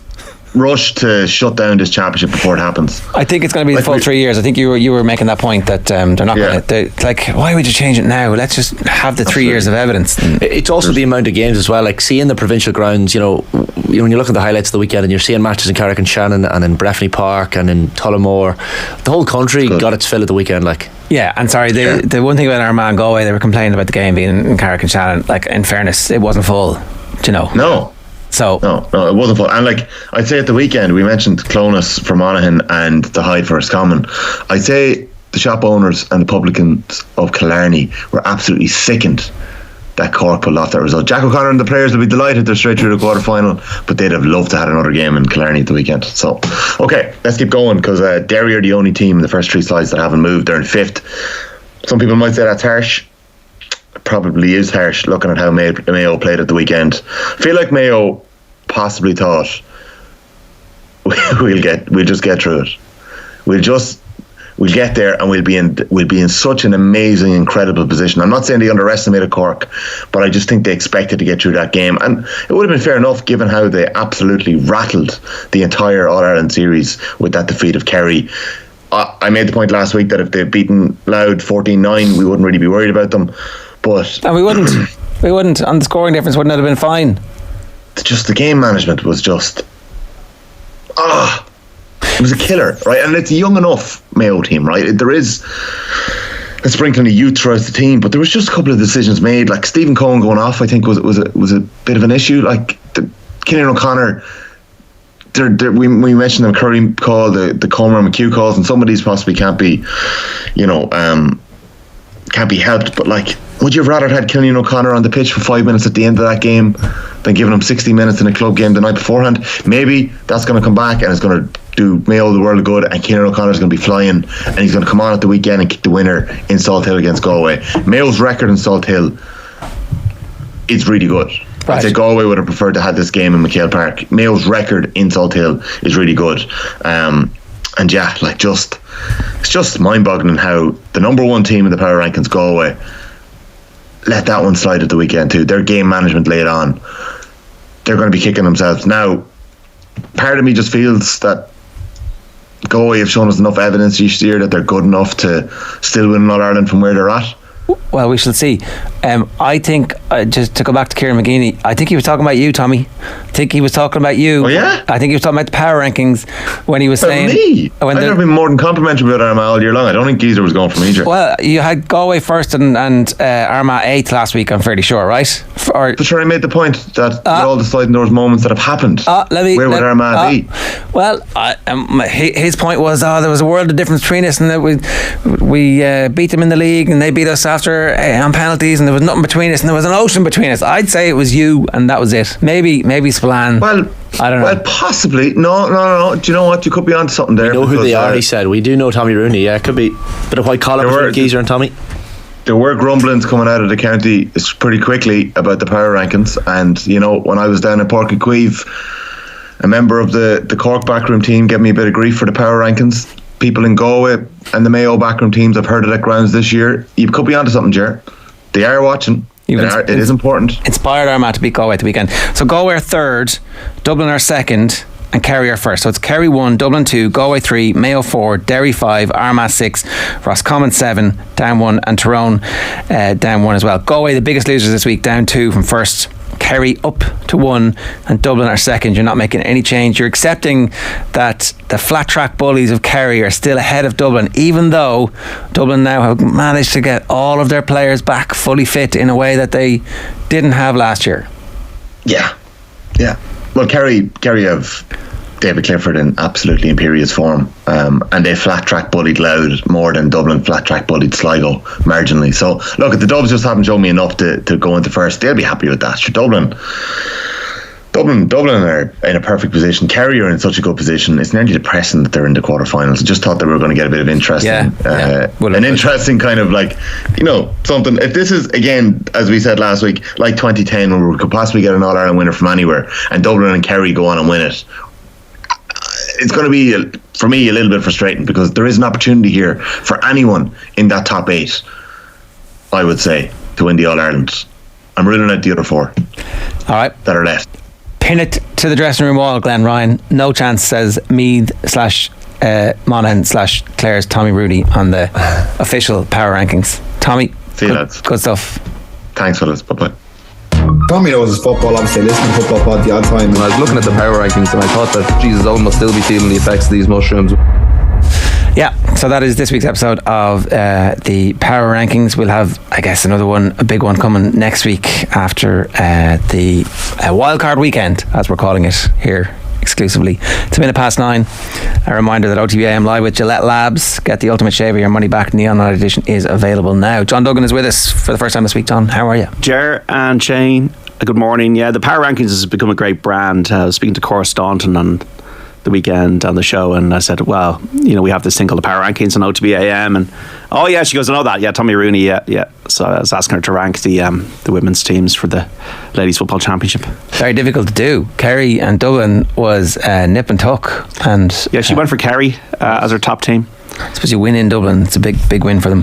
Tommy doesn't realise that he's not the only one that gets dogs abuse for the power rankings. Like, people will approach, definitely myself, and I'm sure yourselves as well, on Nights Out and all the rest, and say, disgrace that you have, and I'm just like, nothing to do with me. I know. He picks the power rankings. If it was you, it'd be Monaghan top all the time. Well, no, I'd be fairly collective neutral. Cabinet responsibility, Shane. That's how this works. That's the Omerta. It's Tommy that picks them, so please stop giving us grief. You can fight with him. You can defend the honour of whatever mistake he's making. John, do you want to start with Rory? Do you want to start with Stephen Kenny? What do you want to do? Well, did you go through the Kenny comments in the papers? We did. So who's the audience for this? Is it the FAI board? I think it's everybody, right? I think that it is a reminder to the people who wanted the Stephen Kenny thing to work, that there was a rationale behind it, that this wasn't just plucked from the back pocket of John Delaney, and now we're reaping the whirlwind the way that the Steve Staunton thing was. It's the media, isn't it? I know the media were the direct audience, but I actually think they were the intended audience as well. Like, he wants the media message to be on point. Well, James McLean said something along similar lines. I remember reading every single paper on Sunday. Nobody was backing Stephen Kenny in terms of the reports or analysis. But I do believe Stephen Kenny's got a fair press. He's very much got a fair press in the 3 years, considering some of the results, and especially from this parish. He's got a fair press. Yeah, like, the issue is he was tactically outsmarted by Gus Poyet, and that's not good. What was the training camp for? So there has to be a realisation of that. I have utter sympathy for him, because I think he's got a bad blackjack hand in terms of the playing talent that he has. But with the teams around you, or the teams weaker than you, you just have to get rid of that feeling that there's a clangor coming, and a great performance against, say, the French away from home, where we could maybe lose narrowly or draw, could be followed by a defeat to the Dutch, which is an inferior performance. That's the worry. That's the feeling that, when are we going to get some consistency? And that's what could cost him his job. Yeah, look, I think that, and they're the rules of international football, unfortunately. And you just hope that the team can put two good performances together, and that he gets the opportunity to see out the group, which I think would be fair on him. I don't really see the point of changing the manager for the final 2 games, or the final 3 games. And we won't know with the playoffs anyway until the very end. So you could change the manager, and then we actually end up where we find out a bit like the Mick thing, that we're in a playoff. So maybe he does deserve to see it through. And I think the nature of the performances now for the rest of the campaign will determine his fate. But a bit like Tottenham, I always say that Tottenham, it doesn't matter who the Tottenham manager is anymore, because of the way the board have been unable to make good footballing decisions. It doesn't really matter in the macro analysis who the Irish manager is at the moment. Really? Vis-a-vis the real issue in the game, which is that we don't have a football industry in the country, and that's a 15-year project with the FAI have obviously put to the government. It's very important to qualify for tournaments, but what's more important? Obviously, you want both, but the revenue that comes in from qualifying for international tournaments, and the momentum that it gives the football nation, as it were, and the Irish nation. But is it more important to have good infrastructures, good academy systems, good League of Ireland grounds over the next 15 years and actually have a plan for that? Or is it about, is it going to be Stephen Kenny or Lee Carsley or Sam Allardyce or whoever? Yeah, no, I don't think they're binary. I think they're parallel work streams. I think that, like, in a well-run organisation, it seems like it's a much better run organisation than it has been previously, that you can have a bunch of people who are working on the football industry side of it, and also you need the best and brightest minds working on the quality of football that the team is producing. And look, it's very difficult to defend that first half against Greece. The second half was a slight improvement, but we went through the players, and almost none of the players are playing at a higher level, at club level now, than when they started 18 months ago, with the obvious exception of Evan Ferguson. Bazuni's had the opportunity to move and get first team football in the Premier League, and it hasn't gone particularly well for him. And then you go from there the whole way through to the subs, and I'd say Séamus Coleman had a really good season, but obviously not available. Yeah, and we missed his leadership. We missed his. I think we lacked that leadership the other night. I suppose the question to ask is, could any other manager do better with the group of players we have? And if you look at Scotland, are Scotland at the moment punching above the weight of the players they have at the moment? Yeah, I mean, at the same time, Scotland have players who are playing Champions League football who are at Manchester United and Liverpool and Aston Villa, Arsenal, and we don't have any of those. Yeah, we've none of those really. So the only question then, with the resources we have, could another manager be doing a better job with those players? And if the answer is no, then maybe we don't deserve to qualify, because we're just not in that ballpark. Like, it took us 58 years to qualify for a major tournament, remember, between 1930 and 1988. 58 years. So maybe we're in another 58-year phase. I don't say that, John. They're making it easier. They're making it easier to qualify, by the way, for these tournaments. Well, that's it. And also, that's why the Nations League is really important. And Stephen Kenny's ambition was to win that Nations League group, and it was a mixed muddling campaign where we finished behind Scotland. So you know now with the Nations League rankings that it's as you say, hard not to qualify for the Euros, because half the teams in qualify 24 out of 55. If we lose 3-0 to the French and 3-0 to the Dutch, and the performance is only meh, Like, is he gone then, or do you still wait till the end of the qualification campaign? I think it's a big hypothetical. Like, if we lose 3-0 but we play brilliantly and there's a man sent off and they score 2 in injury time, do you know what I mean? Like, context, yeah. The context is important, but he's talking about he believes in the potential for exceptional results. I think that's the other audience for this is definitely the players, is that like he hasn't given up on them, they haven't given up on him, and so there's one last big charge in them in the next 2 games, and that's it. After that, if they're still standing after that and they have done something exceptional, well, that transforms the mood music, but it will require something of a historic level in Irish football, and you would say that we don't have players who are capable of producing that at the moment, because none of them are playing well or regularly for their clubs. The Don DC argument, now I know the interview was utterly hilarious and brilliant character, but I'm just wondering how many people have that kind of almost populist view of things, that we're backing this guy, no matter what, we're backing him. I'd be interested to know how many people still retain that kind of that faith, in Stephen Kenny. Speaking of retaining faith, You've put Rory McIlroy up as a headline tip, numerous occasions, and this time you were totally vindicated by the quality. And Ricky as well. Put up Ricky too. Did Ricky fall out of or did he still make? No, he made it was a profitable week. Right. In what's been a challenging year for the orange crop. It's like Trading Places. Anybody saw the movie? Look, I don't think he did anything wrong, lads. Rory. He didn't bottle it. He didn't choke. He just couldn't hold a putt. He had 34 putts on Sunday. He had 4 birdies over the weekend. Wyndham Clark, who beat him by a shot at 8.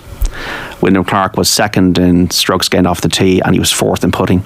And Rory McIlroy hit the ball so beautifully. We didn't get a situation where the shoulders slumped when there was a setback and he would feel sorry for himself and make a stupid mistake and take a double bogey or have a raft of bogeys. He only had the 1 bogey when he misjudged the shot in the wind on 14. And it was just 1 shot shy, and I do feel that it's very close, and I do feel if he gets it, and I think he will get it, I think that'll be a second win for his career, and I think he'll win more than 1 major. I think he'll win a few majors, so he just has to maintain the mindset. He's quite friendly with Tiger Woods now. I'd love to know if Tiger Woods or Jack Nicklaus was watching that on Sunday, that telecast, and maybe spotted something that they could just help him with, because it's almost like I felt that the putts weren't bad, but he just didn't have the speed right. Wow. Some of them were too tentative, some of them were too fast, and it was painful in a way. But Wyndham Clark went out and won it. He grabbed it. Yeah. And sometimes his best major, finished the major, was tied 75th before that. But sometimes not knowing is the best thing. Well, that's not knowing, yeah. The Ashes yesterday, incredible finish. Australia managed to steal it from England at the end. But it was like a horse race in the final furlong. England were way out in front, aggressive ride, and they got caught by a better pace. Ben Stokes, it's really exciting. They're trying to make Test cricket more exciting, and it's really, really exciting. England are a very, very aggressive team, but almost to the stage where on the first day they declared with 2 wickets left and Joe Root was still in at the crease, and they could have had another 50 to 100 runs. And what that would have enabled them to do is not lose the game, and they ended up losing the game at the very death by 2 wickets to Australia, who batted really, really resolutely. So England made mistakes in the Ashes, but it was brilliant TV, and you don't have to like cricket even to enjoy the drama of it. All right, good stuff. All right, lads, mind yourselves. 11 minutes past 9 this morning. Some highlights for you on the OTB Podcast Network today. Dr. Aoife Lane and Maria Kinsella will play a clip of that in a moment. Derry's Conor Glass talking about texting James McLean on the arrival of his 100th cap. And OTB Football Daily, all the football news you need every day, brought to you by Phil. After the break, Tom English is going to talk to us about Brendan Rodgers' Celtic return. I'm going to play a clip now from Maria Kinsella, who's co-chair of the GPA's National Executive Committee, and Dr. Aoife Lane, who's head of sport at TUS Athlone, alongside Joe Malloy last night, talking about our female hurlers and footballers who have decided not to play out the remainder of their championship season except under protest. Maria, you outlined it pretty succinctly. This is going to happen. So in the short term, GAA, if you're serious about this, goodwill gesture, get together, finance the charter, and we'll worry about makeup of boards and protocol and the CCCC and all that fun stuff. Let's do that over the next 5 years. We're not hanging around for that, Mary McAleese and everybody well-intentioned as they are or no. And that was the mood, Maria. So is that a fair assessment, that there's no patience for the complexity? I think we absolutely recognise the complexity that's involved, but equally, you know, a player's lifespan and playing career is very short. Yes. And of course they're going to be selfish, and of course we're going to want this tomorrow. But if I think to generational players like Vicky Wall, to think that she may never experience equality as a player in her playing career, that scares me. Yeah. And I don't think there's an attitude that we as female inter-county players shouldn't deserve the basics and the minimums. And I think what happened yesterday was players putting their hands up and saying, enough's enough, something needs to change. You're listening to OTB AM. 3, 2, 1, go. Whether you're a Drive to Survive fan or Grand Prix expert, now you can stay up to date with the world of F1. The F1 Pod on Off the Ball with Chicago Town Pizza, the ultimate podcast for F1 fans. The F1 Pod will keep you on the edge of your seat. For the best insight and analysis, subscribe to the Off the Ball daily podcast feed wherever you get your podcasts. The F1 Pod on Off the Ball with Chicago Town Pizza. Formula One? Yeah, we go to town on it. OTB AM with Gillette Labs. Get the ultimate shave or your money back. Neon Night Edition available now. All right, 14 minutes past 9. Tom English is with us to talk Brendan Rodgers. Tom, good morning to you. How are you? I'm all right, Ger. A bit sleepy after Hampden last night. I was going to say slightly bleary-eyed. What time did the game finish? Finished around midnight. I had a bit of scribbling to do. Got back in the house about 1:30. Very sensibly, I had a couple of beers when I came in, Ger. So that was very smart. So I couldn't get to sleep then. So I'm not fully with you. I'm with you in body, but maybe not in mind this morning. So I apologise. We should just take a moment to reflect on the fact that Scotland are on 12 points with 4 games played, and they're definitely going to qualify. Even Scotland are going to screw this up from here. It's an incredible turnaround, isn't it? It is, yeah. When you think about just a year ago, they got eviscerated at the Aviva, and haven't looked back since then. To be honest, they turned it around completely. A lot of people were losing faith with Steve Clarke after the 3-0 in Dublin, but it's been remarkable since then. You know, maximum points in the group. They've only conceded 1 goal, which was a penalty for Erling Haaland. They've scored, 9 goals now? And all the players look incredibly confident. You know, Clark has created a real kind of club atmosphere, and it shows. You were writing, Tom, about Scott McTominay's influence as well. Like, his turnaround has been quite something to watch, and even your point at the fact that the Georgian players possibly were a little less keen to come out of the tunnel and resume action yesterday, and McTominay was certainly one of those players who was raring to go. Yeah, the Georgians did not want to come out.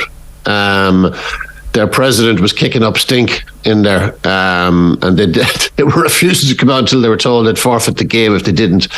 So, and McTominay was, you know, he was staring down the tunnel, almost saying, "Where the hell are you?" You know, he was brilliant. Obviously, his time at Manchester United hasn't been great. He's been kind of a bit part player off the bench. But with Scotland, he's been exceptional. He's got five goals in this group so far, you know, for a midfielder. And he was all over the park. You know, he was making tackles in defence, obviously scored a goal.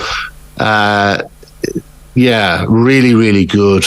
Billy Gilmore came into the team for Ryan Christie last night. He hasn't been playing a huge amount for Brighton. He was man of the match. So they're guys, they're maturing as a team, as individuals in a team. They're maturing. Their caps count is rising all the time, and they look to have a bit of nous about them. Are there any lessons for the Republic of Ireland from what Scotland are doing? I mean, it's remarkable to think that we tanked them in the Aviva just 12 months ago, and the fortunes couldn't be more stark at the moment. Geez, Jared, to know, that's a pretty profound question. Like, Scotland waited a long time to get to this point, you know, a long, long time. And just a batch of players have arrived at the same time. And Steve Clarke, to be honest, he is unflappable. He took over a mess. Last night, the place was heaving. It's a sellout every time at Hampden now. When he took over, the crowds are 15, 20, 25,000. Nobody cared. Everyone had lost interest, lost faith in the national team. So Clarke has dragged this thing up. And you have to give him massive, massive credit. let's talk about Brendan Rodgers and Celtic then. When Ange left and Brendan Rodgers was immediately linked on the back pages of the newspaper, I was like, this is nonsense. There's no way this is going to happen. He's already said he's going to take a year out. Why would he go back? This doesn't make any sense. And then it just happened. I am very surprised. I mean, it's football, so not that surprised. But at the same time, on the face of it, originally it didn't make sense. Now, obviously, it does make a lot of sense in some ways. But were you surprised? Yeah, I was. Initially, I was surprised because I didn't think his ego would allow him to come back to Scotland to win the trophies that he's already won. But when the story stuck around for a while, I thought, okay, now there's clearly something happening here. I think he's going to do his press stuff, I think, tomorrow. So we'll find out more about what's brought him back. I can only imagine, like, he's not coming back to Scotland to win another league title or another treble. He's already done that. I don't think that would float his boat in any way. I think he's coming back because I suspect he's been promised a bigger budget for Europe, which was a problem the last time. It's part of the reason why he left for Leicester, because he felt glass ceiling and all that. I can imagine he's been promised a bigger budget for a better tilt at Europe, because that's where he wants to be. He sees himself as a European manager. He sees himself as somebody who should be competing in the Champions League. And Dermot Desmond has done the deal with him. Very few people thought he would. Very few people thought Desmond would come back. Very few people thought that Celtic would make a play for him. But they have, and it's done. And I'd say with the fans, it's kind of an uneasy truce. But if he wins trophies, all of that unpleasantness, shall we call it, from before will disappear. I think that record of his in Europe, Tom, as well, isn't great. So presumably that's something he wants to address, and that budget, as you say, can only help. Yeah, Shane. His record in Europe is pretty lousy. He was a manager of Celtic for their worst ever defeat in Europe, the 7-0 against Barcelona. He also was manager for 7-1 against PSG and a 5-0 against PSG. He got them into the group stage a couple of times, but they bombed when they got there. And his European record at Liverpool was poor. He got to the semi-final of the Conference League with Leicester, but he said going into the Conference League that he hadn't really heard of the Conference League. So I'm not sure how much of an achievement that was. Overall, I think his record in group stage football plus subsequent knockouts is 20 wins from 62, which is pretty poor. So he'll want to address that. I can only assume that is the thing that's bringing him back. That Desmond would have given him a king's ransom as a salary, but I can't imagine salary would cut it. I mean, he's a very, very rich man.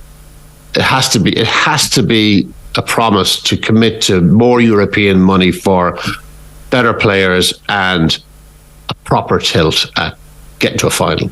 From Dermot Desmond's perspective, it's a really interesting epidemiology of managers. If you look back, he has liked to go back before. Lenny was the comfort blanket, but then completely left field, wild card, Ange Postecoglou from the other side of the planet, and it was such a success that you felt like maybe they would have done the same thing or tried to replicate that again. But instead, it's no, comfort blanket, guy I know, guy I trust, get him in. Yeah, and I think what's driving it, I mean, when it went wrong for the 10 in a row season, the 10 in a row that never was, things got really nasty around Celtic Park, like really nasty. The hardcore element of the fans were visibly furious, banners outside the stadium, a bit of kind of disquiet with players coming out of the stadium after a loss against Ross County. Pretty ugly scenes there. Desmond would have looked at this and said, this is the last thing we want. We don't want to go back there. He wanted Eddie Howe, obviously. He got Postecoglou, who was an absolute rip-roaring success. Rebuilt the team in the blink of an eye, played excellent football, won the trophies, didn't do anything in Europe, but there was a promise of he might have done something in Europe this season or next coming season if he'd stayed. And I think the Celtic board must have think, certainly Desmond probably would have thought, okay, we remember what it was like when Neil Lennon left and the 10 in a row and all that. We need a safe pair of hands. The last thing we need now is to cede any kind of initiative to Rangers or to have our fans in uproar again. Who's the safest pair of hands here of all the lists, of all the candidates? And it was Brendan Rodgers. Do you reckon Brendan Rodgers will be keen to kind of move on from that Ange Postecoglou stamp on the team? Because you look around the squad, and even though he was there for a relatively short period of time, the likes of Kyogo and Kyogo's future is going to be an important question over the next couple of weeks. But will Rodgers be keen to maybe offload some of those and put his own stamp on this team, because it is a very Ange team? Oh, it's a totally Ange team. Barring Callum McGregor and Greg Taylor, everybody else is an Ange player. I think he'd be crazy if he did that, if he ripped it up. Celtic fans love this team. They love these guys. They love these players. The Japanese lads have been outstanding. So if he comes in and he rips it all up, I think the fans, like, if he rips it all up and they win and they win and they win and they do something in the Champions League, then fine. But if he rips it up and they wobble, then he's in trouble. And like, I think, the fans, they've most of them, not all of them, most of them have made some kind of peace with Rodgers coming back, because it was incredibly bitter when he left. It was a very, very, they felt very let down.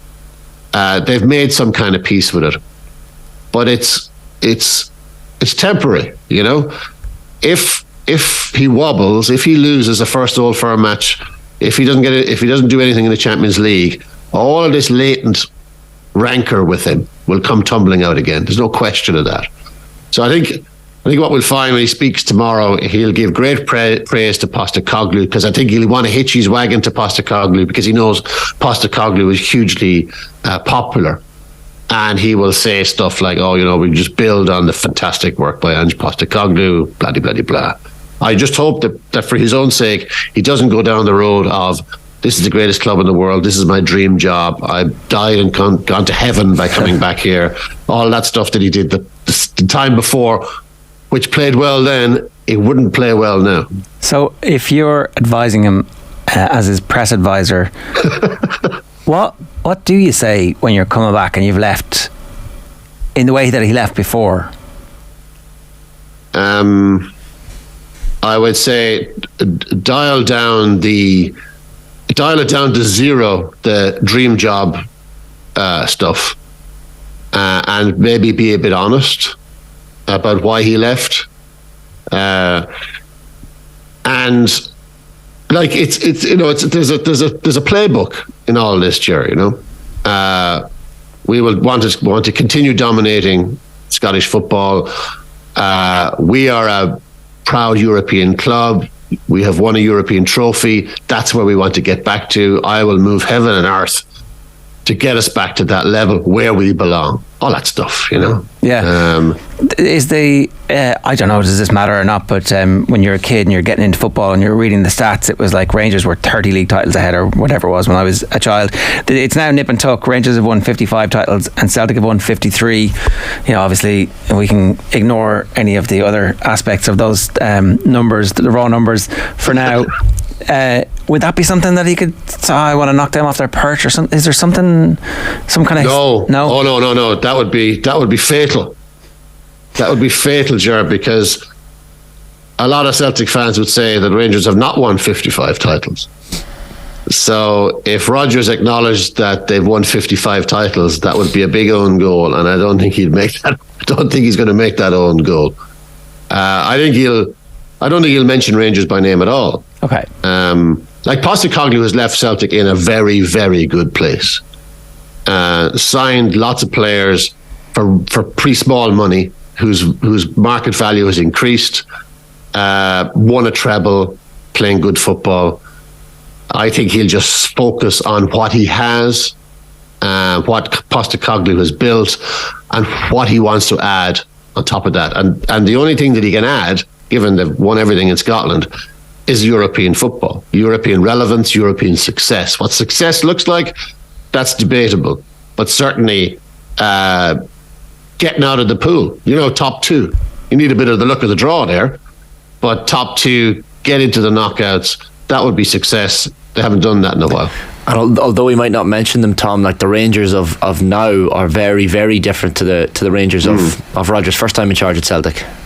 Totally, yeah. Like, they're in a bit of a rebuild at the moment, so let's see what they look like at the start of next season. But their league totals in finishing second over the last 2 years, that number is higher than Celtic's winning total in 2 of Rodgers' 3 league winning seasons. In points totals in the league, they're miles ahead of what they were under Rodgers. So they are a bigger challenge. They are spending a few quid at Rangers. They've got offloaded Ryan Kent and Alfredo Morelos and a few others who are tying up major wages. So there's in or around 10 million in wages that have left the club. So that's a kind of a few quid to play with. It'll be very interesting to see how they do next season, Rangers. But if Celtic are what they can be, then they should win, and they might win a treble. Would that be a success for Rodgers? Probably, because at its heart, it's a very parochial environment. But I think fans will be looking for more than that, and more than that is Europe. It has to be. Why? Postecoglou has won the treble. Neil Lennon won a treble. Brendan Rodgers won a treble. It's done. It's kind of old hat. But what none of them have done recently is do something in Europe. That's the testing ground. You mentioned Eddie Howe was first choice and they ended up with Postecoglou, and Eddie Howe definitely met them and went quite far down the line, it looked like, in terms of negotiating with them, but then took the decision to wait for a job that ultimately ended up being the Newcastle job. It did feel like, one of the reasons why I was so sceptical about this, it felt like there was, you say, a playbook from how Eddie Howe treated taking a team down but still being well regarded, do some friendly interviews, Sunday feature the big name football writers in London, give them one every 2 or 3 months over a period of time, talk about how you're humble and you've travelled the world and you've spent some time with name drop famous coaches, slightly change your style of play, done a bit of consultancy work with UEFA, and then suddenly one of the jobs comes up, like the United job with the new owners, maybe if Eric Ten Hag doesn't like them. The Liverpool job is obviously not going to be there for him again. Maybe the Man United job wouldn't get it, but the Chelsea job is going to come up at some point again, right? The Spurs job is going to come up at some point again. So he has gone back to Celtic. Like, it's not... that was the other side of this. He could have got an easier job which would have had a guarantee of more investment in England, I thought. I thought that too. And he did say, as you said earlier, he said he was going to take a year out. But he's been enticed back very, very quickly. That's what I thought he would do. I thought he would take his time, and that some good size club would come in for him, whether in England or Spain. I mean, he speaks fluent Spanish. He's very up to speed with the Spanish league. He knows everything about it, and has made no secret of the fact that he knows everything about it. To be honest, I thought he'd probably get a decent Spanish club, and that's where he would go. He has a place in Spain, but no, he's come back. I think it probably sold again. I know I'm repeating myself, but on Europe, like if he is the manager who does something in Europe, then he becomes a hero, and he's banking on that. He knows instantly when he comes back up the road, he's not going to be loved like he was the last time. I mean, 13 or 14,000 people turned out to serenade him when he was appointed first. There's not going to be many people at Celtic Park tomorrow, I wouldn't have thought, to serenade him in the door. So I think it's that prospect, and it's ego. Like Brendan thinks Brendan is world class, and he might be. He's done well in his career, but he will come up and he will think, I can win a European trophy. If the number, if the number that Dermot Desmond has given him in terms of transfer budget is juicy, the Rodgers will think, I can. Like Rangers got to a Europa League final. Why can't we get to a Europa League final? Why can't we win it?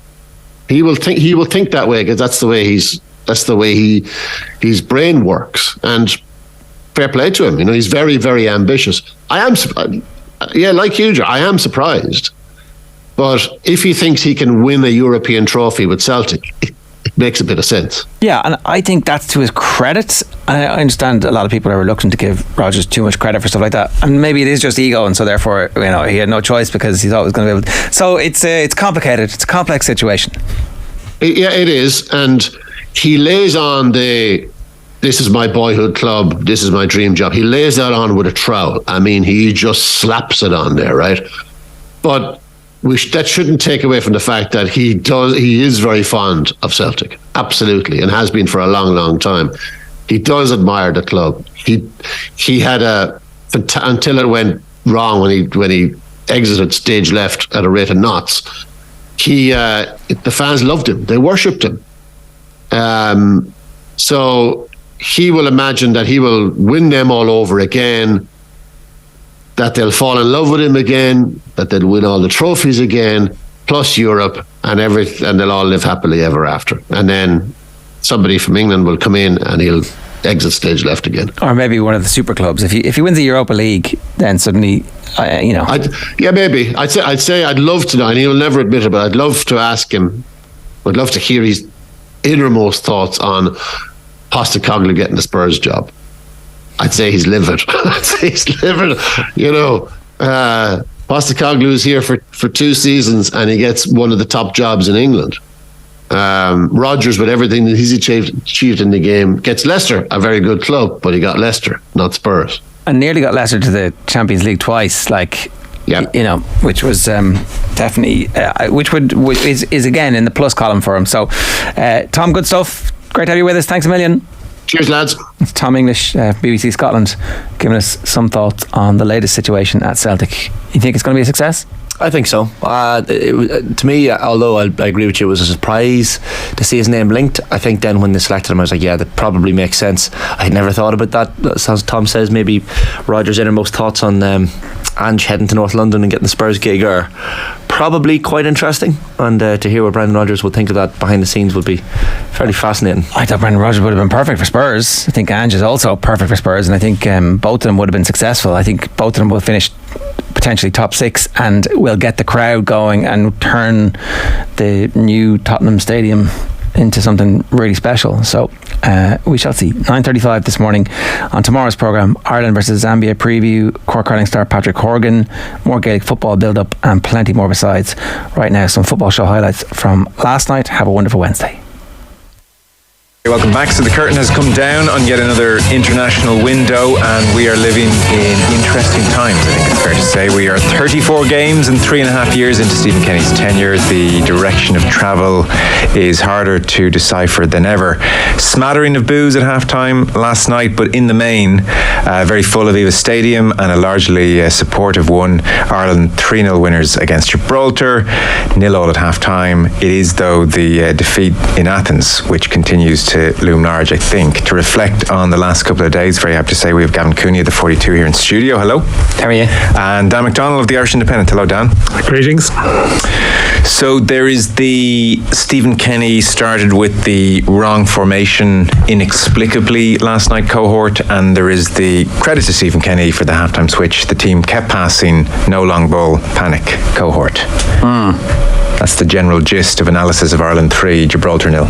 It's certainly hard to, obviously Mikey Johnston changed the game really. I was really surprised that he didn't start. To me it seems rather obvious that against a deep line team and you're going to attack them down the wings, you need someone who can beat a player to open the pitch up and get to the byline and make your crosses from there. So I was surprised that he didn't start. Obviously the 3-5-2 did feel excessively negative. I don't know why you need another body behind the ball against Gibraltar given that they're not going to attack. But in fairness, Stephen Kenny and his staff have been criticised in the past for not effectively changing games in the moment, like as Friday in Athens being an example. So they made the change and they won the game as a result. So hard to be overly critical of that. It was hard also, Dan, to escape the sense of how meaningless this game was in so many ways. Gibraltar 201st in the world. I would say they're the worst team I've ever seen at the Aviva Stadium. Oh, it's a big call. It's a big call. They're up there. As I watched Roy Cipollina, 40 years of age, customs officer most of the time, trying to mark young Evan Ferguson, I thought to myself, these are the worst. Physically, technically, they had zero threat. I'll be amazed if they score a goal this campaign. They just are. I mean, 201st is doing them a great service, I think. Yeah, they don't seem to have the production line doesn't seem to be purring that much. You know, their team is getting older. It's like the same names are still pretty much there that were there in 2019, and probably there when Trapp faced them previously. And did they build a huge stadium and saddle themselves with debt, or what was their real Armageddon? Well, I mean, it's just the whole purpose of. I mean, let me listen. If we want to take a break from the Stephen Kenny debate to discuss Gibraltar's existence, I'd be happy to go there for a little bit of a diversion. Listen, they are bad. It's funny, like the James McLean's moment was denied by Louis Annesley, plays for Dundalk, who's like probably their best player on the night, one of the defenders, who was in England, and like the fact that he even got to play for Blackburn was like a triumph for them. But it's weird, like you see San Marino getting absolutely pummeled last night as well, and some of these teams. I mean, it's Andorra actually lost 2-1 in Israel, who we need for playoff reasons, and we'll come back to that in November. But there is that sense of I mean, Gibraltar, every so often they have this game where they lose narrowly, and they've lost by Ireland to the same scoreline as France, Greece, and the Dutch. It's just a constant damage limitation. But you're right, like, I mean, you can analyse the game. I thought it's so odd even just listening to us talking here. It's like Stephen Kenny, the man who spent his entire football life playing 4-3-3 with wingers in a situation where he's locked into a formation, slow to change from a formation that he never probably previously fancied until he ended up in the biggest job of his life. It's sort of, there's a surreal element to some of the situations that Stephen Kenny has found himself in as Ireland manager that I would imagine years from now or months from now, who knows, he may be looking back and going, how did some of that stuff happen? And I think even last night, it's like, Kenny, you anti-winger merchant, you know, like bring on this winger you recruited because you don't have one, you know. And it's just, it was an unnecessary struggle, but there's never a good way to beat Gibraltar. The only logic I suppose you could ascribe to 5-3-2, Gav, is that Kenny thought to himself, well, there are so few games at this level, let's workshop it at every opportunity. And there has been a real virtue made of working on these systems. He's said multiple times that, you know, we have to be adaptable. We have two systems between which we work, 3-5-2 and 3-4-3. Now, we exchange the 3 and the 5 in that formation, depending on who you're playing against. And obviously they spent ages working in Antalya and even a little bit in Bristol before that on all this work. And, you know, Ireland now have kickoff routines. I've never seen an Ireland team with a kickoff routine before. But it just, you know, the more they work on these plans, and you know, the players have said afterwards, like Matt Doherty was telling us after the game in Greece, like, I mean, they prepare us so well, they give us everything we want, but sometimes they don't seem to have the ability to change and don't have that adaptability. And there's, you know, it's a very cruel thing, and I'm not comfortable really criticising Stephen Kenny and his staff for working too hard or putting too much focus on systems and so forth, where, you know, Martin O'Neill used to have 12v12 and 13v13 games to give lads a run out of. That has absolutely no benefit in an actual match situation. So the fact that everything is so detailed and so meticulous with Kenny and his staff, it's hard to criticise that. But maybe I think we've seen maybe a certain rigidity to that, and like happily they changed and did the right thing last night. Didn't do so in Athens. We saw the management team really celebrating the goals, and you would say excessively under normal circumstances. Dan, to me it spoke of a group really feeling the pressure and clinging to any good vibes they could. Yeah, I guess so. Yeah, I mean, I think look, Stephen Kenny's always had one of these things where you should always celebrate goals. Like, that's what you should do. Like, you know, life so did Alex short. Ferguson, actually. Yeah, it's just a sort of a thing. Like, again, like all of this is framed through the picture of where you are at the moment in time. You know, like, we're watching the body language of everything because we're drawing significance from it. Like, you reach that point of every Irish manager probably reaches that stage where, like, you're analysing everything in the context of, well, what does this mean? It's like, again, they celebrate the goals and you can have a jab at them. I mean, I don't know, like, should they have a more funereal tone in response to, you know, solemnly, like, standing on the sideline? It's just, I think that's just the way they do things. It wouldn't be for everyone, but it's almost Well, to tease out the point, then, how much pressure do you think he's feeling? I'd say a significant amount. But I think this is one of my broader points. I'm not sure if there's been a point in Stephen Kenny's tenure where he hasn't been under pressure, and I think that's probably part of the problem. And look, there'll be more stuff from Stephen Kenny, in tomorrow's papers, or tonight online or whatever. To me, like, he's always been in this sort of permanent campaign mode situation, which people can find a touch off-putting. Yeah, they can. Yeah, and I think I don't think he's ever really got away from that. And look, ultimately, like, inconsistent results are what has prevented him from escaping it. I think, like, you look across Stephen Kenny's career and the places where things have gone well, it's generally where he started well, got everyone around him, and you plough on from there. But the Ireland job, like, it started so badly and in such a fraught way that I feel like he's always been fighting something or someone, and every time it feels as though he's maybe stepping away from that to a place where there's a little bit of respite. You have in Armenia, like, I felt like last summer we probably felt we were getting to that place. Then they lose in Armenia, bang, you're straight back there. And probably 12 months on, okay, I think we all knew, or anyone realistically knew, that this campaign would make or break him, right? I think that was pretty obvious. And probably we probably didn't explicitly talk about it last week, but did I think after Greece we'd be having a full State of the Nation crisis debate? I felt, probably if Ireland lost, you probably would. But it was the manner of defeat that has just made it much worse than before. Well, that is the point, isn't it, Gav? That the reason Athens is perhaps a fatal blow to Stephen Kenny, or there is a sense of beginning of the end, or certainly full-on crisis talks again, is that there have been lots of games where Ireland have been a touch unlucky, or there's been a nuance to the result, or maybe it's been more down to the players, whereas in this instance, this one feels very much on management. From a tactical point of view, the extent to which Kenny was outmanoeuvred is very worrying. And I talked to Dan last week, and Dan made the point that Greece are very much a possession-based side, and this is a possession-based side at home. And so the real likelihood of a 5-3-2 against a 4-3-3 is what happened. And we gifted their fullbacks the game, not to go over what's been gone over a lot over the last few days, and Will Smallbone's life was generally spent sprinting out to fullback and back in, and rinse, wash, repeat. And I do remember when Manchester United played Man City a couple of years ago, and it was the game where Cancelo had like 1 billion touches, and Gary Neville was on commentary, and he was kind of saying, this is tactics 101. If you're not going to have possession, I used to love as a fullback for United when the opposition turned up with this formation, because I knew me and Dennis Irwin had the best days of our lives, all the space, all the ball. And so that was one thing, but the lack of a change until half time, and this isn't being wise after the event. I tweeted as much 20 minutes into the game. I was texting Damien Delaney, for instance, who was certainly leading the charge against Kenny, but he was saying they got to go to at least 4-3-3 matchup and just breathe a moment. In the end, they went 5-4-1 at half time. Either way, it was a change, but like, the reality is Ireland probably should have been 3 or 4-1 down at half time. The lack of reaction to just not settle the ship, even if it hadn't worked, but the lack of any change or reaction was so striking, so worrying. And from this vantage point now, if you're to say, do you trust another campaign? Do you trust however many games forward?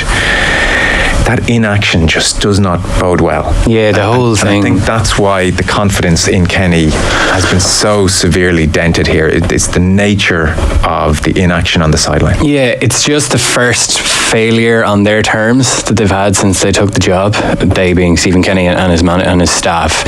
All of the poor performances and defeats previously, there's always been a level of mitigation around it. There have been COVID cases, injuries, 3 games in 8 days, what time have you to work with the players, etc.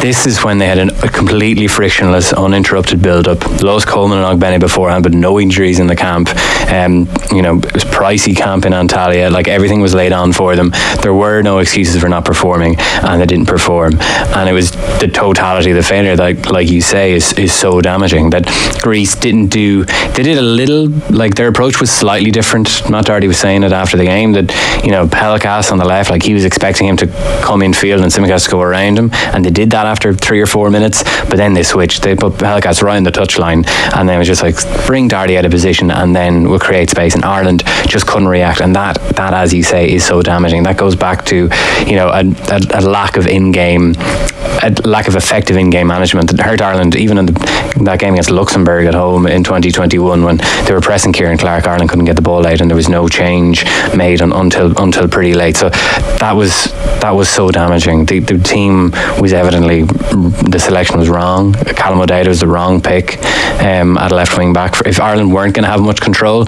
which I think, you know, they weren't going to have with 3 midfielders in the team, and I think the rationale behind picking Ida was a way, well, we can go long to Ida, he'll hold the ball up, and then he'll bring Darty and Smallbone into the game, and then they'll get balls into the box for Evan Ferguson. But if you know you're not going to have enough control in the game, Callum O'Dowd is a very risky pick at left wing back. He was just pushed back to a left back, and he was torn apart. Probably should have gone before he did. So yeah, it was just that failure on their terms, and it's just too easy after that game for, you know, a lengthy build up of, you know, include Bristol camp. It's more than 2. It's almost 2 weeks. Exactly 2 weeks. It's too easy to look at that and say, what the hell were they working on? I mean, they just go to Harry Ramsden's. Like, I mean, unfortunately, and that's very unfair because there was a load of work done, but perhaps the wrong kind of work. And it was just that inability to change. You know, the whole Mike Tyson thing, everyone has a plan till they get punched in the face. Ireland took a few punches and still had the plan, which ultimately became a kind of an issue for them. And it's Stephen Kenny's misfortune, Dan, that this happened in that game of all games, the pivotal game. Yeah, no, this was the one. Like, we knew in where was it, Frankfurt last October, like, this was the game. You know, there was look, this is the rhythm of international management. It is like, it's you're built around, your whole reputation is built around one game. Like, you had this weird window last year where Ireland had the Armenia nightmare, but just got to play Scotland, like, lost twice, but then got to have Scotland and Ukraine, and somehow managed to come out and break feeling okay about life. But this one was never going to be that way. You have this solitary window, and like Ireland's penultimate game, I had it last night, was this France game where everything was brilliant and the game plan is meticulous and this is great, and then 90 minutes later you're redundant, you're done, you know. And that's the gig, though. That's the gig for every international manager, and that's the way it swings very quickly. And yeah, I mean, look, everyone knew that the year revolved around Athens. You can try and reframe it now in a different way, and that's what you have to do. Like, all you can do in that position is try and survive and say, well, you look to the next ones. We look ahead to the next game, because that's what everyone in football tries to do. And do we find ourselves in whatever, you know, the first week in September talking about France and Holland and thinking, well, if we can just do this and just do that, and can you reclaim the affection that has been lost? I mean, I suppose those games are ones where if you executed a result in it, you possibly could, but just the belief has been dented. And I think the problem as well, just to follow on a little bit from what Gav was saying, like, the whole thing about Kenny is that his refusal to ever blame anything on the inadequacies of the players, like, that's been pretty much his MO. Like, I'm not going to speak about the limitations of players. I just won't do that. That's probably contributed to the excessive focus on management. And like, you're parts of the game last night, you're watching the first half, and some of the basic errors from players, it's just like, oh my God, we've put some players on a pedestal here. Like, there would have been an outcry. I was surprised he played Will Smallbone last week, I have to say. I'm really surprised on Friday. I didn't expect it. I thought it'd be Jason Knight. But if he hadn't played Smallbone, there would have been a massive outcry that he's been left out, you know, because you think someone is ready to, and then you realise, you watch the 2 games this weekend, you're thinking, oh God, no, he's probably not quite ready for this responsibility that we're demanding of him, and this is where you are. But if your message is positivity about the players, then it doubly comes back on you. And to be fair, like, the previous defeats, Ireland were tactically well set up, you could argue, and just game management was poor at times, maybe in terms of, like, you know, how do you turn these draws or defeats into wins. Last Friday was just the worst performance in any big game, and that's obviously, you don't even have that out as an excuse. I did have the thought, fair or otherwise, and it may be otherwise, but I did have the thought nonetheless, God, Anthony Barry, who has spent twice a week, every week, alongside Thomas Tuchel with this formation, give or take, troubleshooting all the problems that the best managers in the world throw at you. Would have seen it all before, and what a handy person he would have been to have had there on the sideline to say, I don't mean this as disparagingly as it sounds towards Kenny, by the way, but what does Tuchel do in these kind of situations when this is happening? What's a good, what are our options here? Where, that his loss, I think, and you're judging from the outside, so you can't be definite, but some of the upturn and some of the downturn, you can draw some fairly neat lines to his arrival and his loss. Yeah, well, look, I mean, Barry was working at a level of the game that the rest of the Irish coaches are not, so obviously that would bring a benefit. That's not to say they're not capable of doing it in the future, but he was obviously doing it at that time, so that is a loss to Ireland. I mean, obviously, you would look at Ireland played 3-5-2 after he came in. That was a kind of a system that Tuchel played. You would think, well, was Barry the brains behind the operation? Stephen Kenny was very clear with us after he got his contract extension that the formation was his idea. Has been very clear subsequently that we thought that Barry's a kind of a set piece whiz. Stephen Kenny's been very clear that he runs set pieces. So he's obviously I would take. I mean he was the manager then, and is now. So he was eager to make it clear that Barry obviously made an impact. I think enough of an impact that they wanted him back before ultimately that John O'Shea got the job. But look, I mean he is a loss. Of course he is. He's I mean Thomas Tuchel moved heaven and earth to bring him to Bayern Munich. Like, he's at a very elite level of the game, and ultimately at a level that is higher than Ireland are at. On the because Dan, you got the ball rolling on it there. The Liam Brady, the player's the worst I've seen in my lifetime characterization. I had the same thought. I have to say, watching last night, I've had the same thought for several months now. Watching this team, unfortunately, you are what you continually do, and this team continually make mistakes on the ball, and in isolation with each one, it's churlish and silly to read too much into it. It's like, look, one of those things that happens, but like the weight of evidence is overwhelming.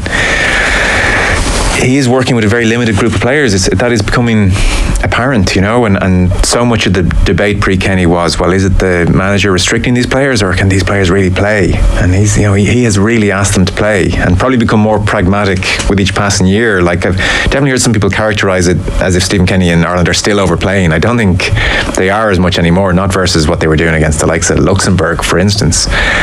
But we're still their application is absolutely evident, so you can be too critical, but they're a very limited group on the ball. They can't gain much momentum against any kind of opposition. But if you're Josh Cullen playing on Friday night in Athens, and he's had a bad couple of games, Josh Cullen, and he's made mistakes that he hasn't really made before. If you're getting the ball in midfield, like, where do you go with it? Because in Athens, on the left, Ireland's kind of left side of the attack broke down. Like, there was nothing there. If you look at the stats, 77% of Ireland's attacks came down the right, 3% down the left. O'Dowda was pinned back, and kind of obviously his confidence had been shattered. Malumbi's position was kind of all over the place. So you can't go to your left. Then do you pop the ball into midfield to someone like Malumbi? Do you really trust him getting the ball with his back to goal and taking it on the half turn? Do you really trust him not to lose it in a very dangerous position?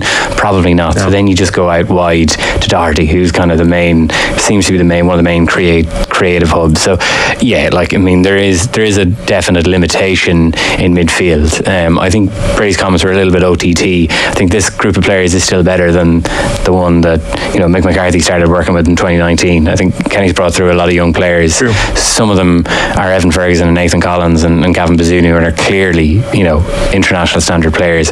Guys like Malumbi, Knight, these guys who played with them in 21s, Ida and Parrott, maybe they're not of the level that we hope that they would be, as evidenced by their kind of fitful club form and the fact that they've generally landed in the championship so far. So there is an issue with quality definitely in midfield. Like, Ireland will always struggle to dominate games, especially away to Greece, if they can't comfortably get on the ball without risking losing possession. That's kind of why I think there was a tactic to go long. They went really long for some of that first half in Athens, but like Dan said, like, you can't, unfortunately. Everything, you'll say it's a results business. It is and it isn't. It's also an emotional business, and what matters is how you feel about the team in this moment and how you feel they will do in the immediate future. And one of Stephen Kenny's great strengths as Ireland manager was making everybody feel good about the potential of the team and where it could go. And ultimately, that has been perhaps fatally undermined by the results in Greece. And season now. Like, realistically, were Ireland ever going to get in the top 2 of this group? No. But realistically, could Ireland have gone into the October, maybe even the November window, thinking, you know what, if we just need one big performance here, a result elsewhere to go away, and we're in. Like, the fact that that's probably not going to happen now, that hope could be extinguished by September.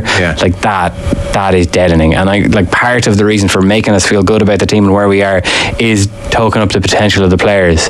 And I'm sure there is potential within the players, but maybe perhaps less so than either we had hoped for, and definitely perhaps less than we needed. Yeah, like, it's possible, like, you know, you look at in 10 years' time, you might look at somebody starting levels that have played, and that wasn't a bad team in parts. You know, I think that would be the case. Yeah, and I think next man in will send Stephen Kenny a nice letter saying, I really appreciate what you've done here, buddy. Thank you. I think so. I think yes.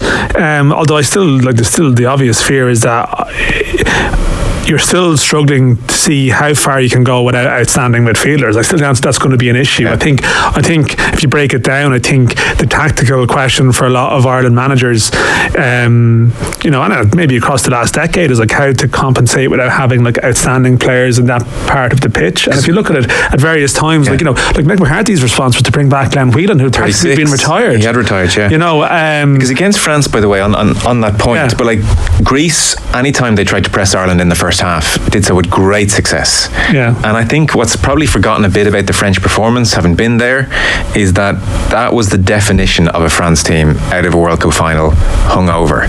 They didn't press Ireland once. When you saw Giroud on the team sheet, you were thinking, you know, this is... Yeah, they didn't press Ireland once that night. They just weren't that interested. It was like, let's just get this over with. I'd say they all got back into the dressing room and they said, we were pretty crap, weren't we? Yeah.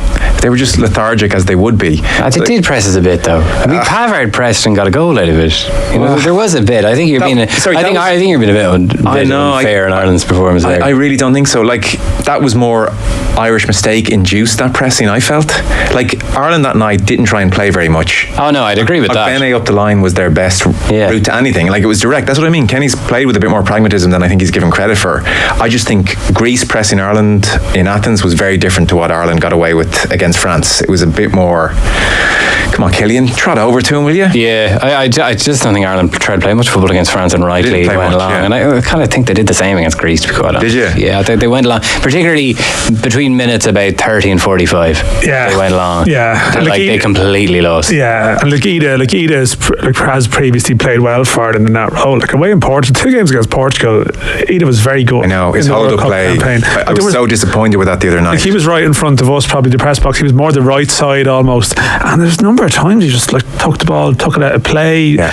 And because against Portugal, it was like, wow, we have a hold-up striker. That's a problem. Yeah. And look, you know, it comes maybe, you know, he hasn't played a huge amount of football. Like, you look at someone like Michael Obafemi even last night, bloody hell, like, you know, he was terrible. I felt in terms of even just decision making, and the contrast with 12 months ago when he was in great form, coming off the back of a brilliant season, you know. And okay, I don't know, like, you look at, you know, if you have championship players, like, you're always going to have this issue in June, right? You can't really avoid it. You see like Wales, Northern Ireland, bad results last night. Other teams, they probably have a lot of players in the second tier. Like, it's going to be tough, but there's no way around it. Like, you know, you can't magic players into the Premier League or magic players into top leagues so that they're flying into this window in great form. You're always going to be a slave to that elements you can't control, and this is like the midfield thing. You have to find the best way to compensate for your deficiencies. So as we that's the issue. Take a break into part 2, we're saying management not going well, lost faith in the players. Is that the gist of this conversation? Yeah, I mean, I wasn't feeling great about things when I came into the studio. I don't think the mood has improved a lot. There's too much realism here. OTB AM with Gillette Labs. Get the ultimate shave or your money back. Neon Night Edition available now. OTB